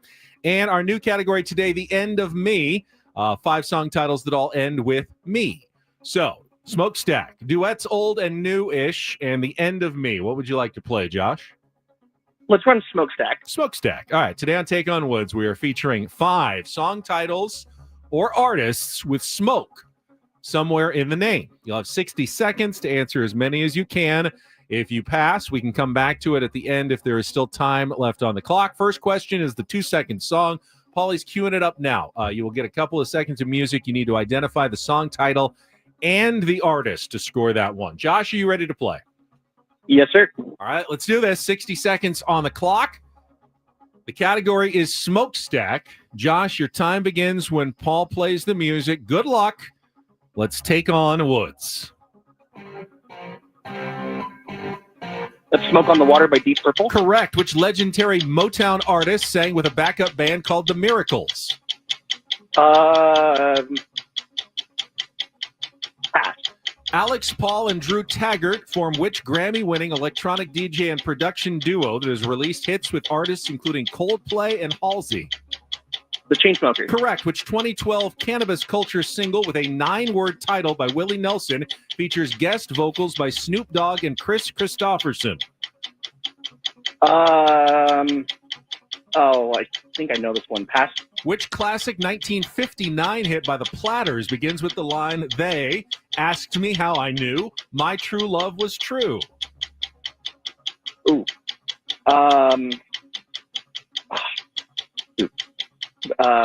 Pass. Which legendary Motown artist sang with a backup band called The Miracles? Is it Smokey Robinson? It is. Which 20? Oh, you got 3. You got the first 3, actually. Smoke on the Water by Deep Purple, Smokey Robinson, and the Chainsmokers. That's not a bad score. Willie Nelson is Roll Me Up and Smoke Me When I Die. And the Platters, I love this one, Smoke Gets in Your Eyes. Let's bring Woods back in. Hang on the line, Josh. See if your score holds up. All right, he doesn't get the category. He gets the same 60 seconds, same 5 questions. Just doing some calf raises out there. Nice. Yeah. Working on eventually wearing shorts out there in public. All right, 60 seconds on the clock. Woods, your time begins when Paul plays the music. Good luck. Let's take on Josh. Smoke on the Water, Deep Purple. Correct. Which legendary Motown artist sang with a backup band called The Miracles? Smokey Robinson. Correct. Alex Paul and Drew Taggart form which Grammy-winning electronic DJ and production duo? Chainsmokers. Correct. Which 2012 cannabis culture single with a 9-word title by Willie Nelson features guest vocals by Snoop Dogg and Chris Christopherson? Pass. Which classic 1959 hit by the Platters begins with the line, "They Smoke in Your Eyes"? Correct. Smoke Gets in Your Eyes. Smoke Which Gets in Your 2012 cannabis culture single with a 9-word title by Willie Nelson features guest vocals by Snoop Dogg and Chris Christopherson? I don't know. Okay. Something Smoke. Yes. It is something Smoke. Smoke your 9 taint. words. Smoke your taint. Incorrect. I don't know, because you said smoke in your eyes, not smoke gets in your eyes, and it does matter because 3-3. Josh got 3. Yeah, let's be strict here. Give Let's it to call him. it a tie. Josh, congratulations. Yeah, that's a qualification. Put you into the drawing. Yeah, smoke gets in your eyes. You knew the song, but roll me up and smoke me when I die. Roll me up and smoke me when I die. Okay. Category smokestack on that one. And Josh, congratulations. Paulie will get your information. You have done enough to get into the drawing. I know that song. Damn it. Threw me off. It's a long title. It is. When you said 9 words, I was like, tough with a long title. 1, 2, 3, 4, 5, 6, 7, 8, 9. I think that's definitely a qualification. That was kind of a hint, like maybe if you knew it was, I know that's a real long title. Yeah, I just bricked on that one. But no, I think Smoke in Your Eyes is not the same as Smoke Gets in Your Eyes. I love that song. I do too. I was just saying that.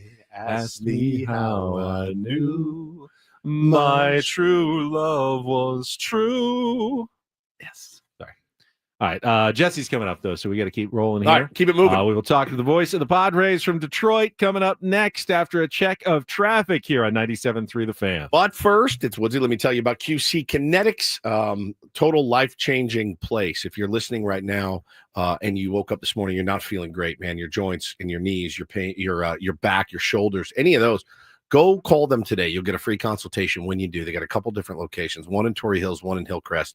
Went in years ago for my wrists, got 5 treatments on each wrist, and my wrists are stronger than ever. Literally, like before, they're stronger now than they were before. I don't remember a time that they've been this strong. And to not have that constant pain in them, to not have to take things to dull that pain is great, and not have to get surgery. That's what it's all about at QC Kinetics. They're going to take good care of you. Make sure you're a candidate though, and call them today. You'll get a free consultation. Again, now's the best time to get started. You can reach them. You hear it all the time. 619-614-PAIN, 619-614 Payne.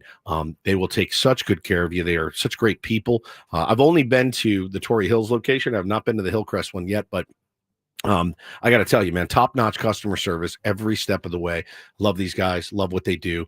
That's where I'll go. If I ever have joint pain again, QC Kinetics, once again, call them at 619-614-PAIN.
Hey players, things are about to get real here in San Diego. Introducing the all-new Jamul Casino Resort. With a 200-room hotel tower, exciting new eats and drinks, plenty of new places to play, and a luxe spa and salon. Hello, rooftop pool and deck. It's where players can play their hearts out and enjoy all the perks that come with it. It gets real this summer at the all-new Jamul Casino Resort, the players' place.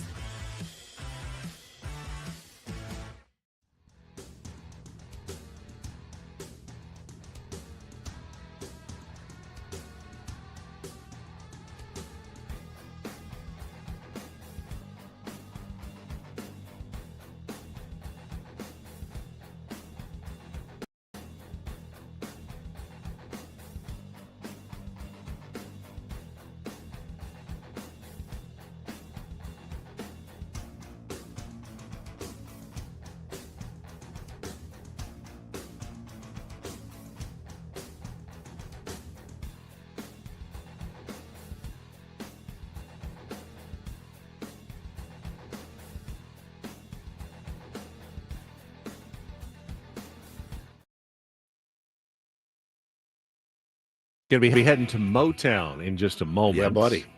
Which I mentioned it earlier. This is a fun, well, I mean, Jesse can tell us whether it's a fun road trip or not, but it's different. They don't go to Houston and Detroit every year.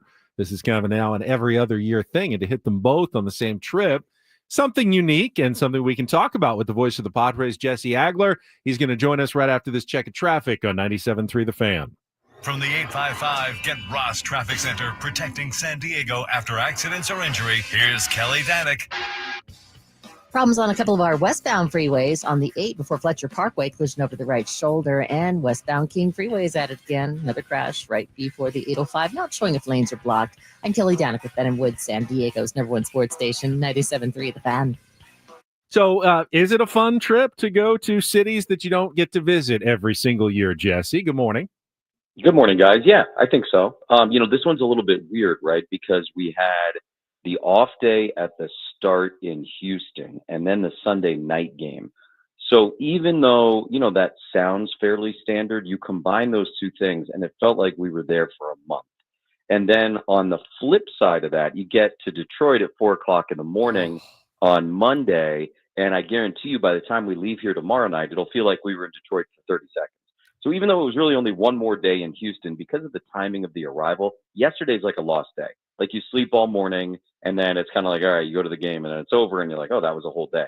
So it's like, it's from a timing standpoint, a little bit of a weird trip. So really got to have a lot of time in Houston and probably not very much time here in Detroit. Yeah, I never really thought about that. Like we were at spring training, for 3 nights? Yeah. And it feels like a really long time. You occasionally will have a 4-game road series in a city that may have an off day to start it. So, that really is a long time to spend in another town.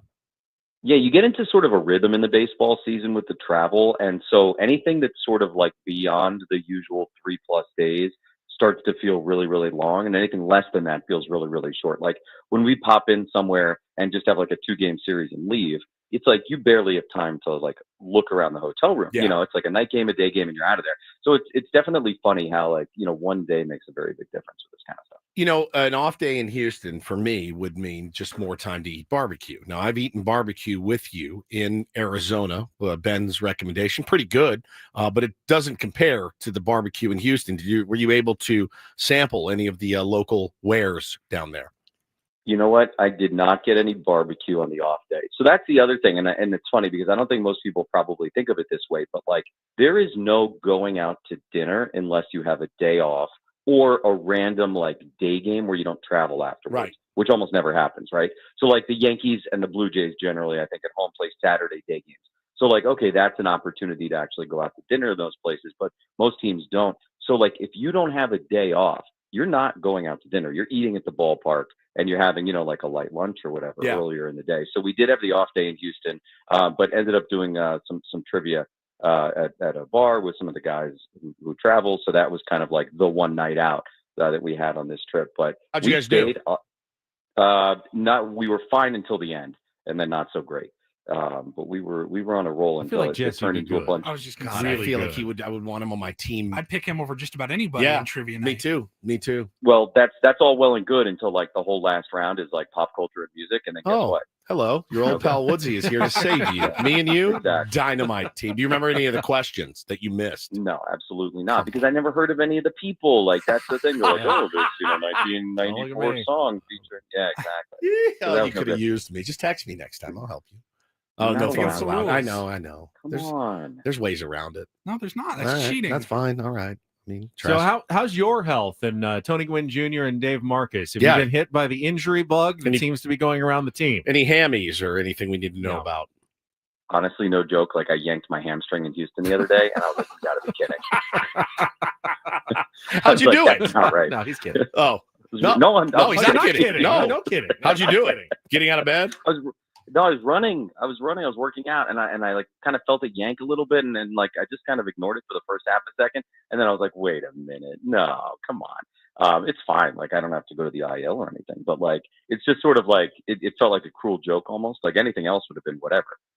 But yeah, so that happened the other day. I mean, it's one of these things that happens to most teams at some point in the year, but boy, does it feel kind of hot and heavy right now. And I guess I'd prefer it in April than later on in the season, but man, it's a lot. It's a lot, and it's asking a lot of the rest of this team to pick up, quite a bit of slack, obviously. It sure is. And I'm talking to Jesse Agler here on Ben and Woods. I saw a great tweet from our buddy Tommy yesterday that said, man, you watch the guys go down, and then you watch Manny hit 2 balls hard off the inside of his foot. And that dude's not feeling great. I mean, when he's down on his ass going, all right, that's 2 right in the same spot.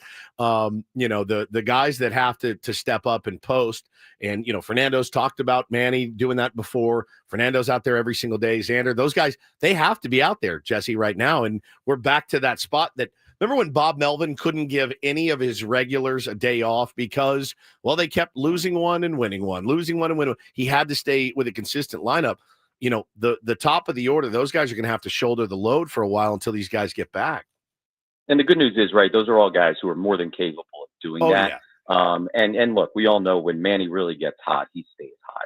And it turns into one of those crazy get on my back kind of runs, the likes of which Fernando has really been on the entire season so far to this point. But I would argue with the sheer number of guys who are out right now, and in addition, like the guys themselves, who they are, that are out, it's going to take more, than the big guys at the top of the order. It's going to take, like what we saw yesterday from Gavin Sheets, and I know they didn't win last night, but like you're going to need, on a pretty regular basis, I would imagine, unless you get one of those, Nick Pivetta 7 1/3 no runs kind of starts, you're going to need at least one of those quote unquote other guys to do kind of what Sheets did in yesterday's game. And, it might be him one night, it might be Iglesias another night, it might be Tirso one night, whatever. But, I think, generally, again, unless Manny and Fernando are both going on some crazy tear where you can't get them out, which is certainly within the realm of possibility, but they're going to need a little more. They're going to need a little more. And look, we all spent so much time in spring training talking about the depth and how, wow, there's going to be guys who are big league caliber who don't make this roster on opening day. That's right. Now we're seeing some of those guys, and that depth is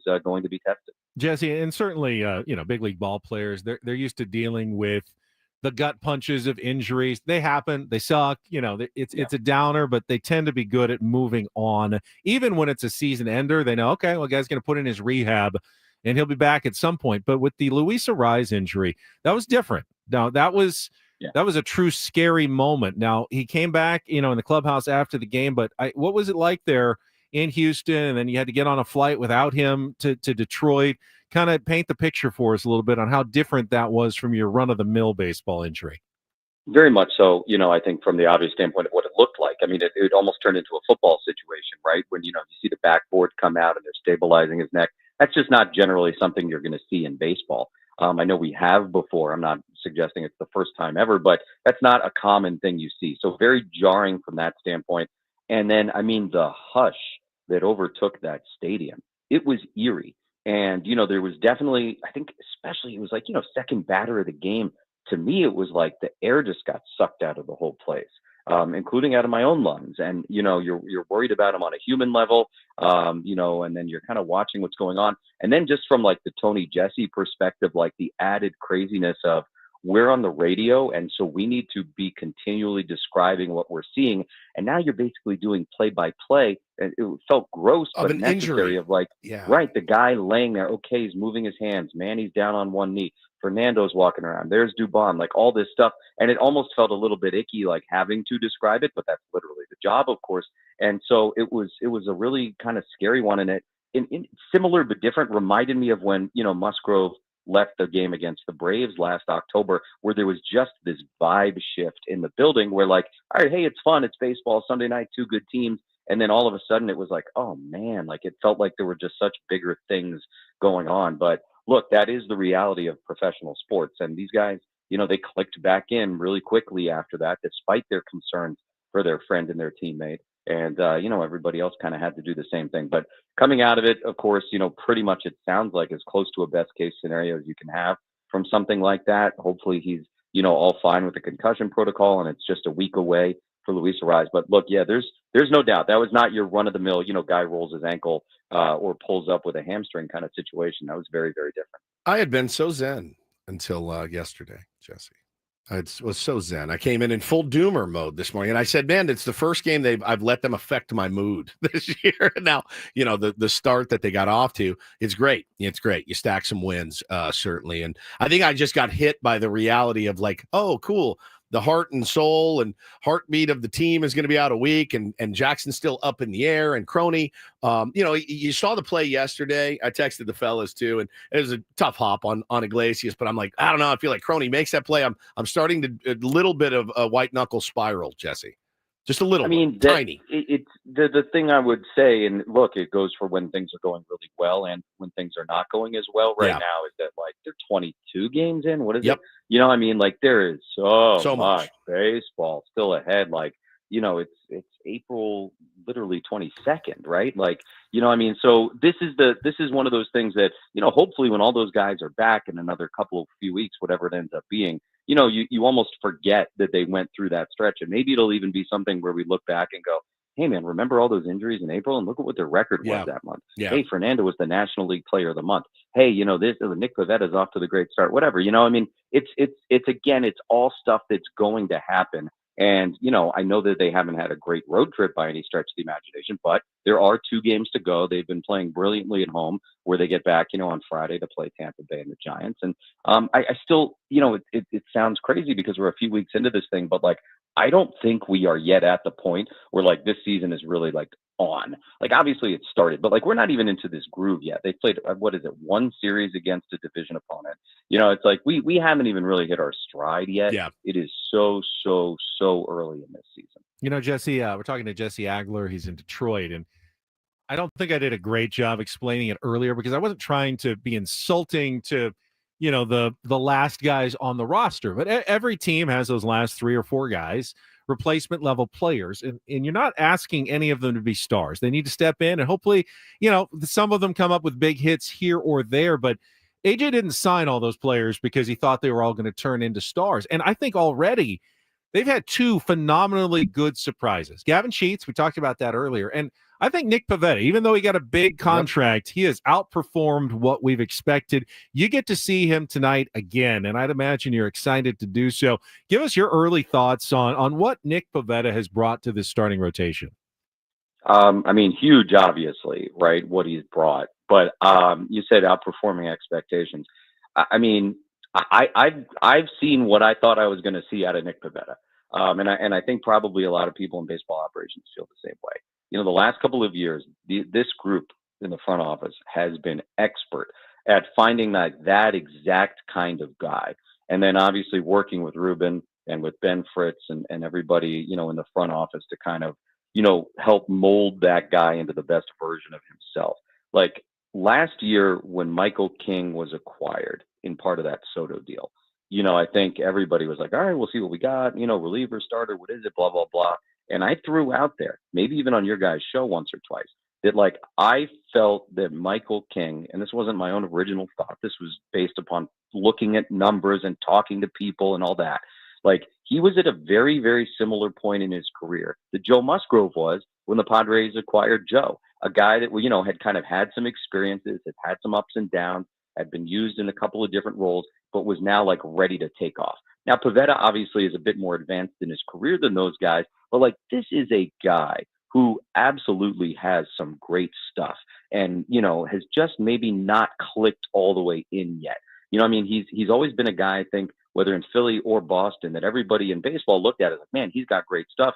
And that was that great comment that Musgrove made about him. I think it was Joe during spring training, you know, where he said, I can't believe this guy's never had an ERA under 4 because like he's good. He's really good. He should have had better numbers than he did maybe. And so now you get him into this situation here, and it seems early on, and again, very early, that Nick is sort of, you know, becoming that best version of himself. And there will come a point, guys, when we have to stop thinking of this as coincidence when all these guys come here and start doing that. You know, this staff is incredible. You know, they really are. And so you've got another guy now that's just off to a phenomenal start. And I'm not suggesting his ERA is going to stay in the ones all year. But I mean, this guy is a really, really good pitcher, and maybe just now, you know, hitting his stride for real in the big leagues. All right, Jesse, as so many things happen on this show, it sounds good in theory to make you throw in some drops, and you did great with the crumb bomb last week. But we realized that we're out. Most of our drops are kind of inappropriate in nature and probably not something you're going to want to actually incorporate into the Ganja, podcast. aka cannabis. Right. They're I either can't see Jesse saying pound town. Right. They're usually of a sexual or a marijuana. Those are our Loose two. cannabis. Are you guys suggesting that you have used double entendres in my presence and I didn't realize it? Oh, Perhaps. all the time. Perhaps. But we've run out of like clean ones. Everything else is weed and sex. So after 3 weeks. 3 weeks. That's it. Yeah, we're done. I mean, Paulie's just playing you some examples. There's no way you can say raw dog. You know what I mean? In a broadcast, Even though that was really referring to just staring ahead, staring on a ahead flight at the screen. Yeah, at the screen. Yeah. But you're not Right. You're not Hooter research would be a great one. I'd love to hear it, but it's not going to happen.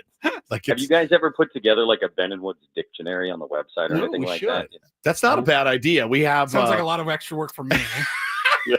a lot of work for Appreciate Paul. that. So Jesse. I went back to the well today. Ben, just you're on that. Just back to the Paulie could be our dictionary. lexicographer, which is not your word. That's today. not your word. Your word today is Impignorate. impignorate. I'd never heard it before, but I like it. What does it mean? Impignorate is to pledge, pawn, or mortgage. Pledge, pawn, or mortgage something as security for a debt or a loan. It's a formal term. And while not as common as other words like pledge, it carries the same meaning of giving an asset as security. Impignorate. A little contract law. Yeah, on a contract Tuesday. law. There you go. Very good. All Very, right. very There's a lot of good. contracts in baseball. Good luck, Jesse. Good luck to the Padres tonight. Safe travels, and we will see you next week when you get home. Sounds good, guys. Thank you, buddy. Jesse Agler, the voice of the Padres, the incorporator. He is going to try to not impregnate, Dominic. That's what I thought it was. You texted me and I looked. Impignorate. Hope they don't impignorate all over themselves tonight in the field. It doesn't work, but it kind of does. So it's like putting something like at a pawn shop. You impignorate Yeah. your guitar, your watch for some extra cash. Have you ever been to a pawn shop and pawned anything? No. All right, we got to get him to do that at some point. I want to watch you. I don't think they have such things in the Las Vegas area. So Oh no, you'll probably never find a won't pawn be able shop to in do that. Vegas. Will not be able to do that this weekend at all. What would you pawn if you could? Ooh, let's think about that. We'll All come right. back. We had a whole hour to muse on that one, and we'll get to Reindl Report and more coming up. 60 minutes to go with Ben and Woods on San Diego's #1 sports station, 97.3 The Fan.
your pawning experience, Woods. Yeah. How exactly does it work? Because I haven't done it in like 20 years. All right, how did it work? You take something in, valuable. You get some money. Right. Obviously, you're not getting the full value. Not even a smidge close to the full value. And then you get a receipt. Yeah.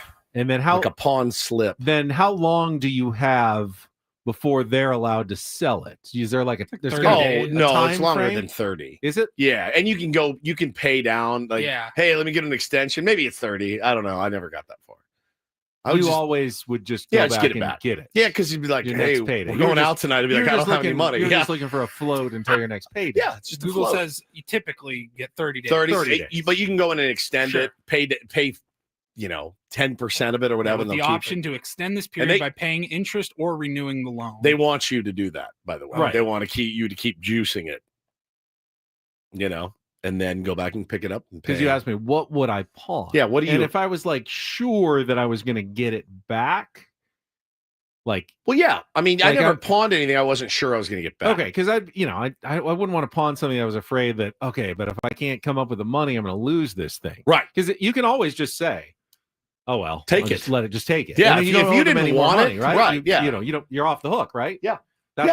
That's you have impignorated your correct your property. If I gave you, hey man, I want you to have this watch, and it sucks. You don't like the watch, but it's worth $1,000. Now you probably sell it somewhere better than a pawn shop. You could go online, going online, right, and selling it if you really didn't want to get it back. So your intention is almost always to get it back. But those pawn shops that I've seen, at least on TV, are filled with all kinds of stuff. Correct. And I assume that's stuff that the owners never came back to claim, so then they're trying to sell it for a profit. Well, right. Anytime I watch Pawn Stars, 99% of the people, when they ask, oh, did you want to sell it or pawn it? They just want to sell it. They're done. So they're done with it.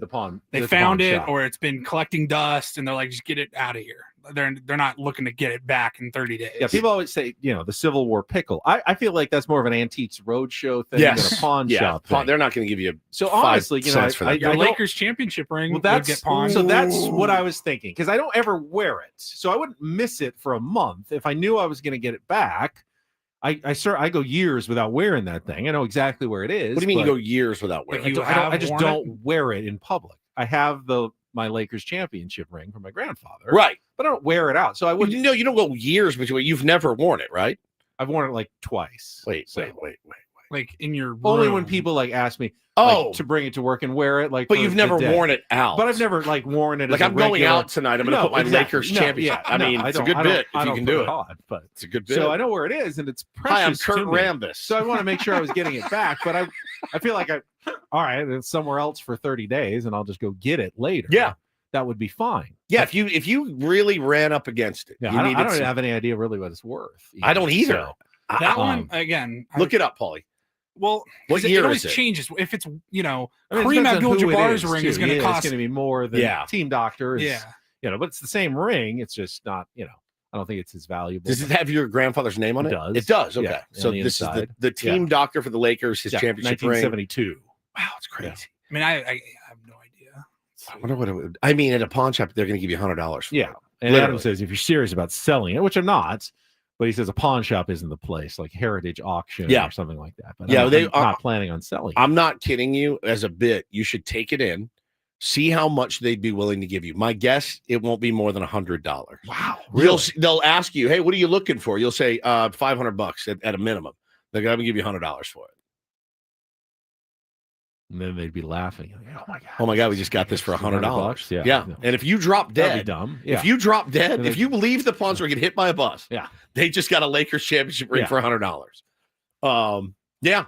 Oh, Orthodox 7 says his dad pawned his Gibson at SG while he was off at college. Yeah, man. Like, I'd be in college, you're broke in college, and you're like, hey, we're going out tonight. We're like, all right, let's take my guitar or whatever, and I'll get it back. So I'm looking at the Pawn Stars, the show's website. Yeah. They have a 1981 Boston Celtics NBA championship ring that it just says it was given to a high-level executive. All right, so similar to what I have. $115,000. That was the first of their three that they won with Larry Bird. Which year was it? 81. Really? Oh, yours is even older. They have an 86 Celtics championship ring for a player just as player. That's only 66,000, so about half the price. So it's probably, I don't know why that would be. I would think even the lowest guy on the bench is still more valuable than like the assistant GM. Yeah, but I don't know. That's wild. I may have to rethink my strategy here. If you knew you were collecting dust, if you knew you were sitting on 115 grand, that would. All right, they have. Your mom's about to text you. Do not don't sell that ring. I wasn't planning on it. I never even thought of it. Here's a 1979. Oh, that's the LA Rams. Tyler says Ben not coming back from vacation. There's only one Lakers championship ring on their website, and it's 2000. Doesn't say player or executive, and it's $55,000. I mean, you could be sitting on a gold mine there. Where do you keep it? Where specifically? In a floor safe hidden under the ground? My ass. Do you have it in a drawer? Get that thing in a safe. You didn't know it was worth it. All right, at a minimum, 50 grand, perhaps. I had no idea. Put it. I mean, it's not one of those new ones that are encrusted with like 47 diamonds or anything. It's not. It's not like a huge like jewelry item. It's more sentimental value, I thought. I dragged my wife to the Pawn Stars location in Vegas a few years back, and they had like 3 2020 Dodgers championship rings. 3? Like just sitting there in a row behind the glass. And Who got rid of theirs? Didn't say. Interesting. I go, even they know that didn't count. I'm seeing anywhere from $50 to 150,000. That's a wide range. It is a wide range. I mean, so you don't want it. I mean, I do want it. I'm not ever planning on wearing it. I didn't win it. I mean, it's not mine. What is the point of having it? Well, that's now what I'm thinking. Like, obviously, there's sentimental value. It makes me think of my grandfather fondly to have it. But you have the video of his safe. That's the same thing. That's as sentimental. Wow. It'd be tough to sit on a ring. I'm not a collector. I'm not a sentimental person. It doesn't mean I love my grandfather any less. If you sell his ring, did he bequeath it to you? Yeah, he gave each one of the grandkids. Everyone got one. Yeah, they got rings. Does everyone still have theirs? Yeah, I believe so. I don't know. I don't ask. It's, don't talk about it. Any guesses on just a quick search what the most expensive World Series championship ring at the Pawn Stars shop is? Ooh, the most expensive. It's got to be. Is it one of the Yankees? Yeah, I would think like a '98 Yankees or it's within the last Red Sox. First Red Sox years. one. Ooh, Cubs. Oh, the Cubs. The 2017 tainted Houston Astros. Really? There's a staff ring going for $65,000. Man, Benny. See, those are the good ones, though. They got all the diamonds. They're huge. Yours is, I've seen it. It's, it's like an old ring. Yeah. There's nothing. 40-year-old ring. Yeah, there's nothing. I mean, if you took it and melted it down, it wouldn't be worth almost anything. But the 2018 Red Sox World Series ring is actually more expensive. It's $78,000. It's a player's ring. Man. That's what gets me is the player's ring. Like that's tough. Player got winning a World Series ring and being like, I don't want this thing. I'm going to sell it to a pawn shop. I mean, look, life gets hard sometimes, man. No question. And that's a nice thing to have. But if I were you, I'd put that in a safe place, safer than in your drawer with your undies. Put it in a safe or something. I don't know which drawer I have it in. You don't even know where it is. It's hidden inside Delilah. Okay, well, it's gonna be tough to get it out. That was something else. You still have Delilah? Of course. Oh, all right. It's good to know. Yes, you could buy a Ferrari with that. I don't want a Ferrari either. Yeah, please hide it. Hide it. You never know. Begging you. It's hidden. Yeah. I mean, it's hidden. It's not easy to find. Sounds like it's in a drawer somewhere. So it's fairly easy to find. I guess there's a lock on it. I have a lot of drawers. I have a lot of drawers. All right, I'm moving it. Yeah, move it today before you leave. I don't think it's worth. I honestly, I don't think it's worth that much. I don't. You never know. You never know.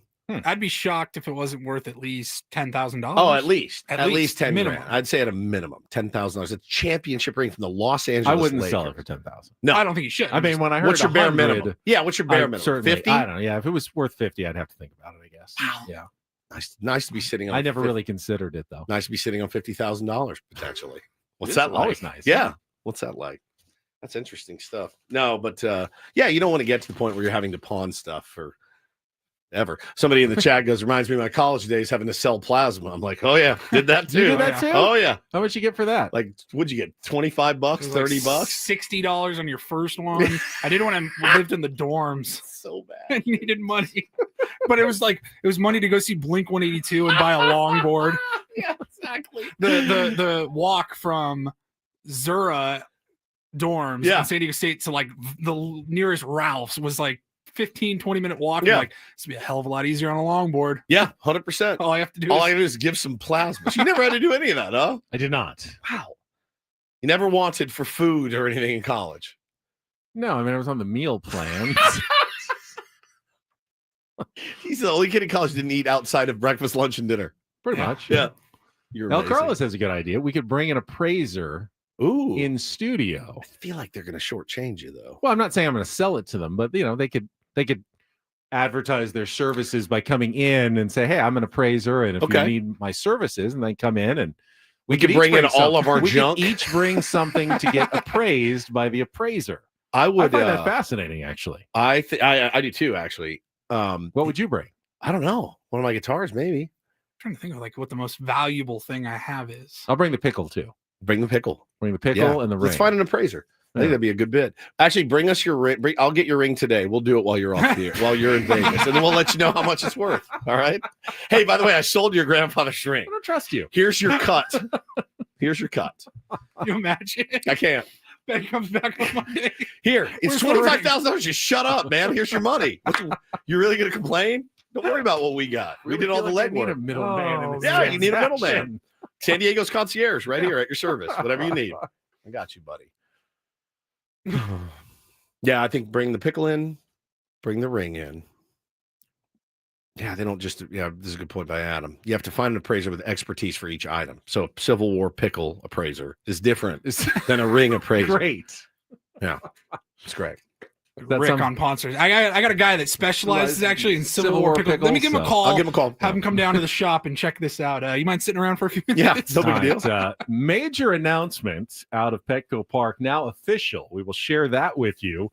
Coming up, we still have a Reindl Report as well. All next after a check of traffic with Ben Woods on 97.3 The Fan. I am heading out on vacation tomorrow, but I feel good that I can have a cheat day or two now, and I know that I can get right back on track. Thanks to SDFatLoss.com. I've kept the weight off long enough that I know it works for me, and I think it can work for you as well. Find out by setting up a free consultation at SDFatLoss.com and learn how their program works. It's exercise free, no drugs or injections, and you don't have to buy any meals or shakes or bars to get the weight off. You can lose up to 10 to 20% of your body weight in 60 days. That's up to a pound of fat per day, eating normal foods from the grocery store. And if you take advantage of their spring special right now with summer right around the corner and short season for most of us, if you're not Woods, you can get $200 off. So this is the time to lose the weight. Perfect time in San Diego to do so. Reset your metabolism and change your life. I did it. I lost 40 pounds in 60 days. You can do it as well. Tier 1s out there have lost thousands of pounds with SDFatLoss.com. Check it out today at SDFatLoss.com. Results may vary.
Hey players, things are about to get real here in San Diego. Introducing the all-new Jamul Casino Resort. With a 200-room hotel tower, exciting new eats and drinks, plenty of new places to play, and a luxe spa and salon. Hello, rooftop pool and deck. It's where players can play their hearts out and enjoy all the perks that come with it. It gets real this summer at the all-new Jamul Casino Resort, the players' place.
Well, what's I know there was some chatter on social media about it last night, but it is official now. Just got the release via the San Diego Padres that WWE, in partnership with the San Diego Padres and the San Diego Tourism Marketing District, today announced that Petco Park in San Diego, California, will become the first ever stadium to host Survivor Series on Saturday, November 29th.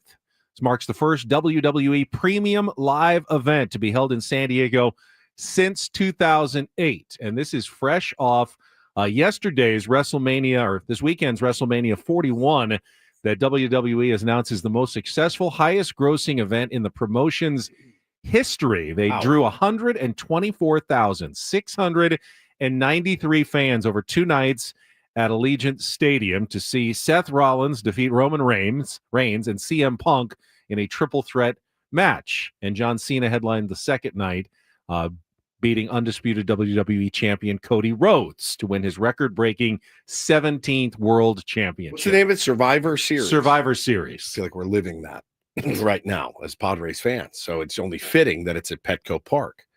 But outdoor, they have not done it at a stadium. And, it's a good place to do it. Based on the response in Las Vegas, I would imagine it'll end up being a major event this November after the baseball season for fans. You know, they keep Petco Park pretty busy in the off season. I mean, they'll have to do the whole wrestling around the links at Petco Park and and the holiday market is probably going to be, they're setting up that up. It's going to be a lot for all them. the things. You know, they get the the scary, the Halloween stuff that they do. That's about a month before earlier, but big stuff for the people who are big WWE fans. Yep. Okay. Yep. Look forward to that, Greg. We're all not saying what we're thinking. What's that? That is that none of us are really WWE people. Oh, we've you watched it growing up. Oh, loved it. The part that I don't get is like the keeping of the stats, like John Cena with the 17th World Championship. Yeah. Am I supposed to be impressed by that? Yeah, absolutely. I know John Cena is a hugely popular, successful figure. Oh, here he goes. But I mean, Starting- 17. Yeah, you're going on vacation the next 3 days. I'm not, so I need our audience to stay here. Sorry, I love wrestling and all who support it. I think I it's think hard. it's weird. Ben, It's can I hard. go to How do you Vegas with compare? It's hard to compare eras. Like who really is the most successful WWE wrestler of all time? It's for the entertainment value. Well, I get Benjamin, that. Julian Yes, says. I get that. Then why are you keeping stats on it? So you can say I'm the 17-time world champion. Can you Right. bet on? You can't bet on WWE, can you? Oh, I don't know. I mean, that would be very problematic, right? It'd have to be. Yeah, people like it. Have fun with it, guys. No, as an entertainment product, Yeah. it's fine. No different than watching, Big Brother or whatever reality TV show, that you find entertaining. I don't get the stats. Like The stats really bother you. I don't know. The stats kind of bother me a little Yeah, bit. that's all right. Like records. I and remember stuff. being a kid and watching I mean, I had a WrestleMania video that I would put in once a week and watch. It was Hogan, and I can't remember where they did it. Like maybe the Meadowlands or something, a huge stadium. It was just insane. And I loved it. I loved it when I was a kid. I had all the action figures. I grew up in Dallas, so I had the Sportatorium, the Von Erich family. Like it was a huge part of my youth. Huge part of my youth. And I got into college and I was like, I really didn't pay attention to much. I mean, I didn't see like movies and stuff when I was in college. I was just out all the time. So I kind of lost a lot of pop culture there for about 2 decades. Making the point that actors keep stats like Oscar wins and stuff. Academy Award, 5-time Academy Award winning actor. And I mean, if they're truly the most popular wrestler, then you'd say like wrestler of popularity. They're the wrestler of the year or something. Yeah, this is a fair comment. You watched the indoor golf league getting into simulators. I did and loved it. I enjoyed it. Yeah. Same. I felt like there was. I didn't feel like it was a scripted competition though. No, I mean the team that won. Now was it silly? And does it really determine who's the best golfer? Not really, but it did come down with a winner, the one who performed. This comes down. You have a winner. John Cena just won. Does sometimes they script it for one person to win and then it changes? I have no idea. I mean, like if John Cena just had a really bad night and he was supposed to win, would they change it and go, he's not performing that well, we're going to switch it and I have no someone idea. else is going to win? I have no idea. I think it's predetermined. That's why I think the stats are silly. I just feel like the outcome's already predetermined. So Easter like must the have been, Oscar outcome's not predetermined. Easter must have been tough for you with the Easter bunny and whatnot. He didn't really hide the eggs. I didn't keep stats. I got 40 eggs hidden by the Easter bunny. To be fair, I stopped watching wrestling when I stopped believing in the Easter bunny. That's fair. The Easter bunny is very real, by the way. Very real. I mean, I see bunnies all over the place. Yep. The pain is real. Everything else is scripted. Yeah, I don't know if they do that. Oh, Seth Rollins tore his ACL. He had to relinquish the title. It's just cinema. It's a well, that's a real ACL tear. Yeah, I am fascinated with the sheer physicality of it. I will say, and like Juan says, wrestling's hotter than ever. I will say that I am beyond surprised at how big it is. It is so big, and not just kids. I mean, adults, like the whole thing. It is massive. So when you see a juggernaut like that, tip your cap, say that is incredible. But again, like I always say, it's more for you. I won't. You. That's 3 less guys in there buying tickets. I don't think less of you for enjoying, or not you, but just anyone who likes wrestling. I mean, absolutely. If you love wrestling, yeah, the people are way into it. Yeah, that's fine. People also like Jelly Roll, and that's all right for them.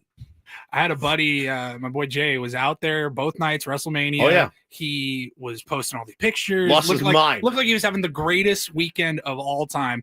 I didn't realize it was on Peacock now. And which, if you have Peacock, I was able to watch it. So I flipped it on for a little bit. And I'm like watching these guys falling off, 10 feet through tables. And I said to my wife, I go, I know there's techniques on how to take a punch, how to make it look real, and all that. I'm like, how does that not hurt? That has to hurt. It does. I think like with the actor comparison, if they told Julia Roberts, hey, we want you to come back and make this movie, and we promise you're going to win the Academy Award for it. You can't do that. I mean, the Academy Award, she has to actually turn in a great performance. They can't script an Academy Award win. You have a hard time with the scripted part. Well, I don't have a hard time with the scripted part at all. You have a hard time that there's a winner and a loser. I have a hard time that they actually keep track of the stats of a scripted performance. Again, I'll say this. You're flying to Vegas, right? Yes. spend the $4.99 or whatever and watch The Wrestler. Mickey Rourke, tour de force performance. Incredible film. Incredible. And it will give you some insight as to how they do their thing. Pre-show, like, hey, I have no doubt that there is an amazing craft to it. You have to watch The that Wrestler. part. I am sure of. You have to watch it. The athleticism, What's the choreography, What's it cost to buy The Wrestler on your iPhone? I have no idea. I'm gonna my give flight's not long enough to watch. So you can start. I'm going to give you $5. No, I'm going to give you $5. Yeah. I'm going to please watch The Wrestler. You will love it. I think you'll have a whole new appreciation. Yeah. I don't not appreciate. See, like Julian says, you guys have to try one event. I've been. So I'm off for the grand spectacle. I'm off the hook. I've been to tons of wrestling. You haven't been to one in 20 years. 40 years. 40 years. So yeah, like but I'm good. I saw it. See, I don't know that I'd feel weird like going to Survivor Series in November, because like that's one ticket that somebody else doesn't that get. really wants it doesn't get. No. But I've always thought, even though I don't watch it, I don't follow it anymore. I never went to Monday Night Raw growing up or anything like that. And I always thought it would be cool to see it, just see the lights and the noises and the guys flying through the air. It would be a fun spectacle to watch. Well, now it's so popular, massive. Like we're in the minority. It costs a fortune to go. Yeah. I'm not gonna shell out a fortune to go to something that I'm not really passionate about at this point. You don't shell out a fortune for things that you are passionate about. You send an email to athletic directors asking for free tickets. So why would this stop you from doing that? Hello, Jacqueline. It's your old pal, Ben Higgins. All right. If Adam said we got the suite, the Odyssey suite for Survivor Series. 100%. I'd go. 100%. I'd definitely go and check it out. Right. No doubt about that. Adam, if you can get on that. I would do that in a All right, heartbeat. fine. Adam, you've twisted my leg. I will accept a free night in the Odyssey suite for the Survivor Series. I'd like to practice some wrestling moves on you to see how we do it. Don't think that would be wise. Like the arm twist. You know how the arm bar. Like I don't want to. No, stop. No, They do got like a golf tournament. They do like this. Like You almost threw my back out. You really almost threw my back out. I dislocated his felt shoulder? it going as you were pulling. I really did. You Ollie, were what if I dislocated his shoulder? You were half a second He didn't away let me from do that. ruining my trip. He didn't let me. How about this? You were This half is- a second away. This one won't hurt. Don't touch me. Are you ready? Take your glasses off real quick. This is the old school. You ready? Now you have to grab my wrist. Ready? This is called the Iron Claw. Look at that. Look at that. It does kind of hurt. How fake is it now? How fake is wrestling now? Said it was fake. Look at him. He can barely talk. Said it was fake. He can barely even talk. Goodbye, Norma Jean. Look how messed up he is. I'm dizzy now. Yeah. Oh, can I do your head into the turnbuckle? Please, one time. Hit him with a folding chair. We're taking a break. We're getting to the Reindl Report. You've got something to talk about. And it's Ben and Woods on San Diego's #1 sports station, 97.3 The Fan. First, my friends. Keeping that quickly. $5 now. Keep that $5. I want you to get it. Don't think that you can do WWE on Underdog, but you certainly can. Get after it with some basketball picks. The playoffs are, they are going full bore right now. Underdog, the best place to make picks during the basketball playoffs with their extender promo. So with the extender, you can play your way into an increasingly bigger boost each round of the playoffs. I'm out of breath. Start a playoff series by using your game one boost. Continue boosting each subsequent game to unlock the next one. The longer the series, the bigger the boost. Underdog, a lot of fun when playing daily fantasy. Just choosing whether players will go higher or lower on their stats, like points, assists, rebounds, and more. If you get your picks correct, you can win up to 1,000 times your money. You could turn $1 into $1,000 just with your hoops knowledge. There's your dollar. I just gave it Thank back you as very change much. because the wrestler's only $3.99. Perfect. So You're there going to you love it. Download the Underdog app. Sign up with the promo code WOODS to unlock a special offer of up to $1,000 in bonus cash when you make your first deposit. That's promo code WOODS. Must be 18 and over, 19 and over in Alabama, Nebraska. Present in the state where Underdog Fantasy operates. Terms do apply. See assets.underdogfantasy/web/extend.html for details. Concerned with your play, call 1-800-GAMBLER or visit ncpgambling.org.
Hey players, things are about to get real here in San Diego. Introducing the all-new Jamul Casino Resort. With a 200-room hotel tower, exciting new eats and drinks, plenty of new places to play, and a luxe spa and salon. Hello, rooftop pool and deck. It's where players can play their hearts out and enjoy all the perks that come with it. It gets real this summer at the all-new Jamul Casino Resort, the players' place.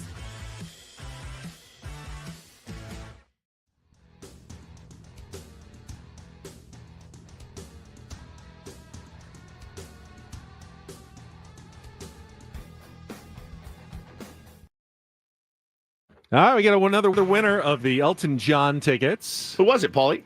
Brian. Brian, congratulations. Goodbye, Norma Jean. Heard the sounder, called in. And Brian was found in the nude.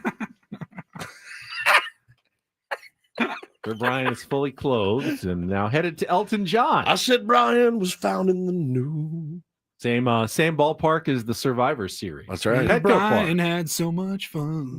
What'd you think of that Iron Claw? It hurt a little. It hurts, didn't it? yeah. That's a Fritz von Erich move. Did it make them pass out, or what did they do? Yeah, so I was it's funny we were talking about this because there was I was scrolling around Netflix looking for something to watch.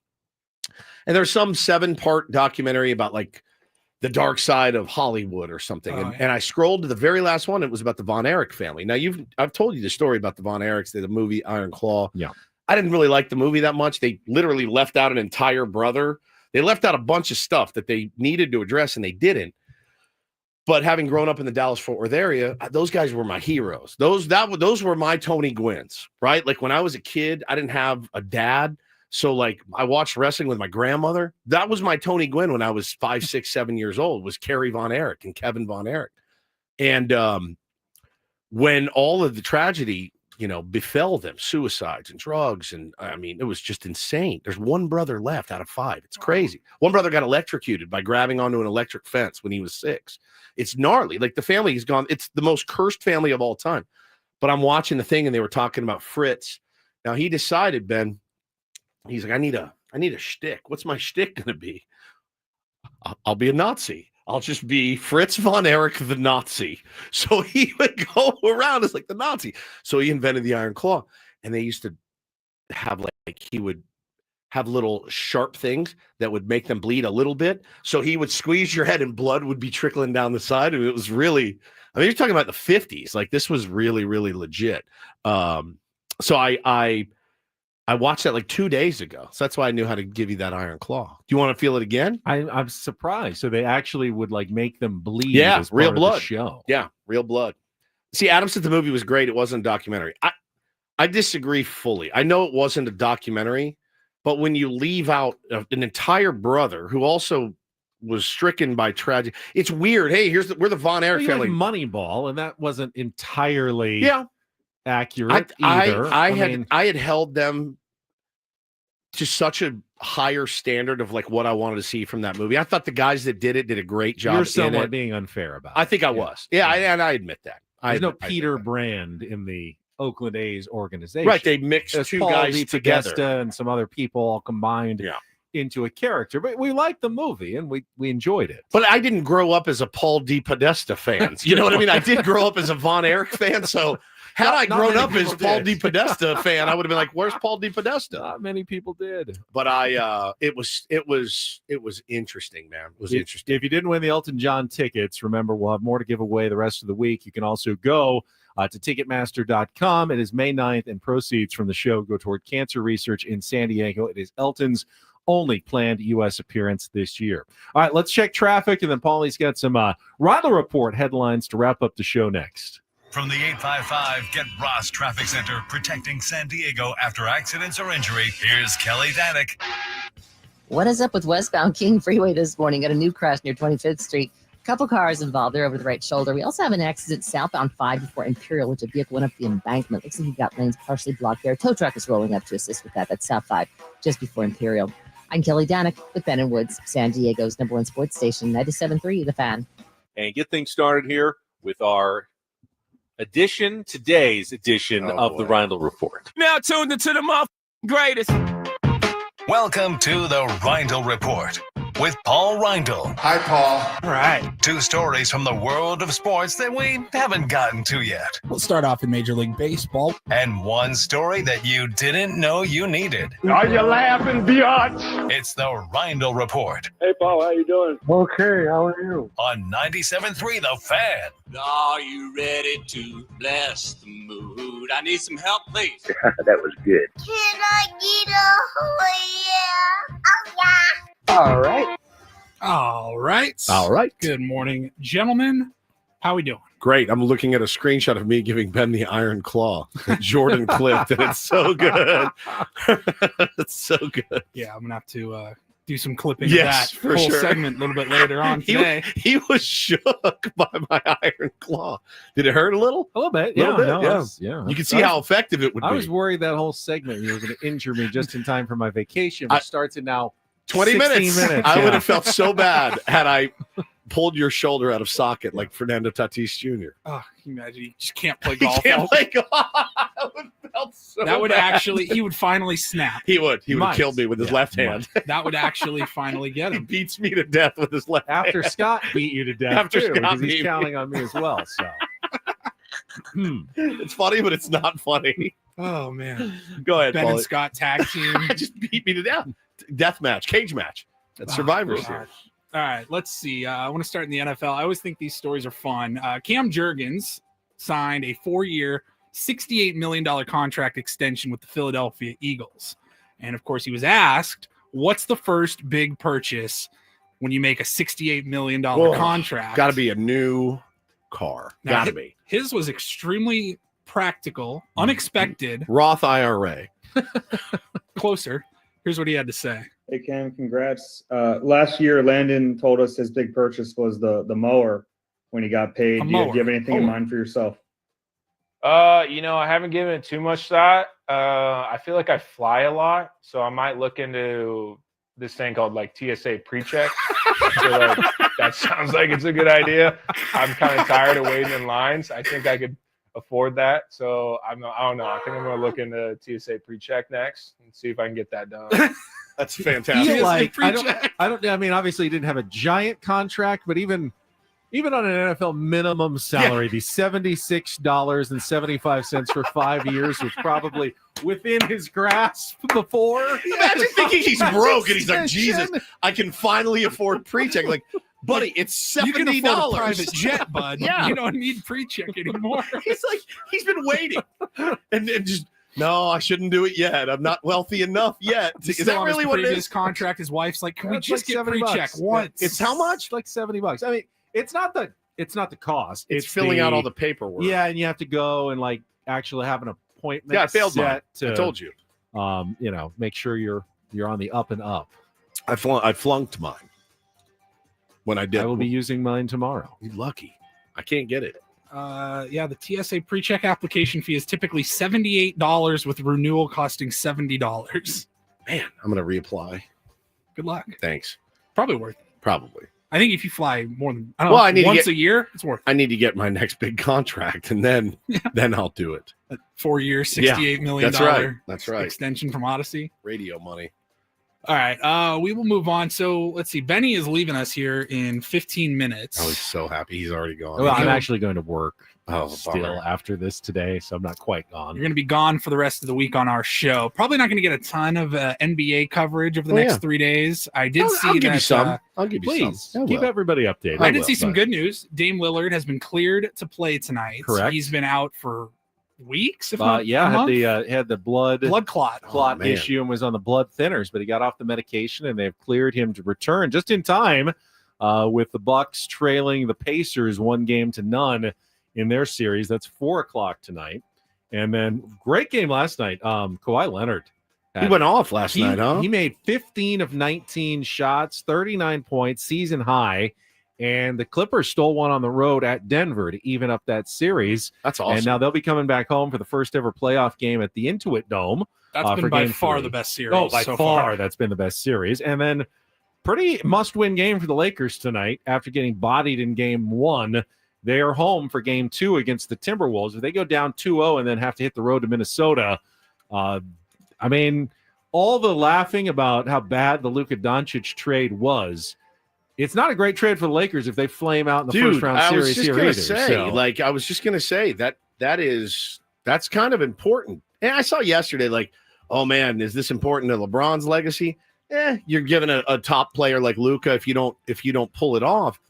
I'm wondering if this is a bad the matchup, LeBron, though, When you're 40, isn't your legacy is pretty much cemented if you're LeBron James. But yeah, you'd like to see them make it if they're down one game. I wouldn't be too worried. LeBron could win They could win the next 4. He could win the next 3 or 4, and it would still be correct. Who's better? Correct. And it's but when you add a Luka, you don't want to get bounced in the first round when you add Luka Doncic to your team. No, and LeBron will be a year older. This is their last best chance for LeBron to win one.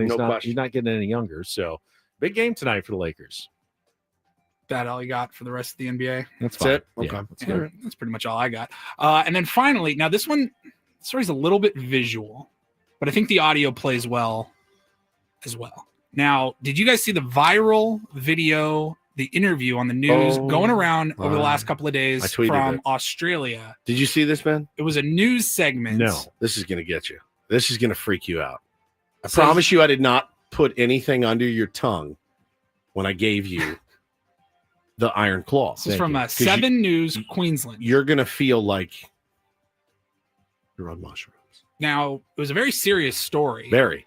There was a guy in a red Porsche who caused a deadly crash nearby, and he pulled out a gun, shot somebody in the arm, stole an SUV, got in another car wreck before cops finally got to him. And 2 sisters, Bridget, and Paula Powers were there. Their mom tried to help the guy. She didn't know he was the criminal, the aggressor, he had caused all of this. Yeah, and she was just a good Samaritan trying to help out. And this interview went viral because they are Bridget and Paula are identical twins. Yep. And they talk in unison. They know what the other is going to say. Hey, strap in, man. I'm serious. This spun me out for the entire afternoon. Witnesses are recounting some of the drama that unfolded on the Sunshine Coast this afternoon. 2 sisters have told how their mother and man raced to help when the carjacked SUV rolled on Steve Irwin Way, only to find the gun-wielding car thief emerging from the wreck.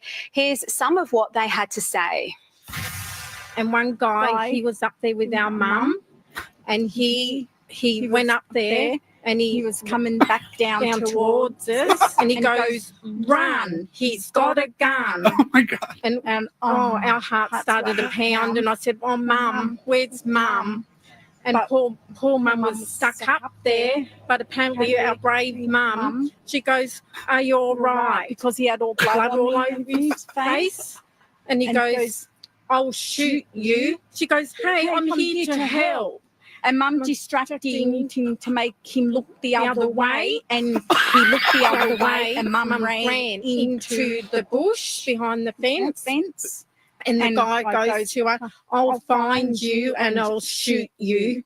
All I was thinking about when we were running, I hope he doesn't fire. Yeah, we were so blessed. How close to him do you think you were? Well, see, he was up there, and we were half down our driveway. Yeah. You don't think of all of that at the time. No, you just run for your life. safety. Oh my thoughts! Lord. I told you. It was. I watched it 5 times. That would be hard to do if you rehearsed it as a as a skit. But they were just being interviewed. Like he came up with a random question. They started answering another one in unison. Though they've been asked it a million times in their lives. That is. I mean, I get it. They share genetics material. Don't do that one. It's impossible. It's so trippy. Trippy. God. I mean, if I was, and I am sometimes the news interviewer, and I started that interview, I would turn around and run.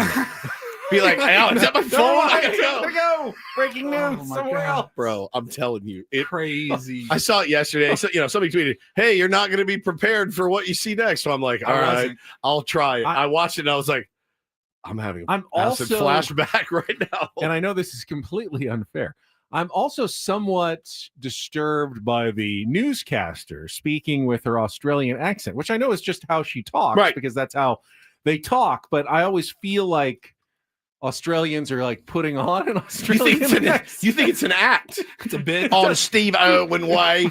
That felt like a bit too. Steve Irwin way. Every street in Australia just Steve Irwin Here way. on Mick Dundee way. Here down on Paul Hogan Drive. Here we are on Michael Hutchins Boulevard. Just all the famous Steve Irwin Vegemite way. Down on Vegemite Street. Bindi Irwin Lane off Steve Irwin Way. I did. Right when I saw it, I go, Steve Owen. And I go, oh no, Steve Irwin. Steve Irwin. Irwin. That's not a knife. I was dying, dude.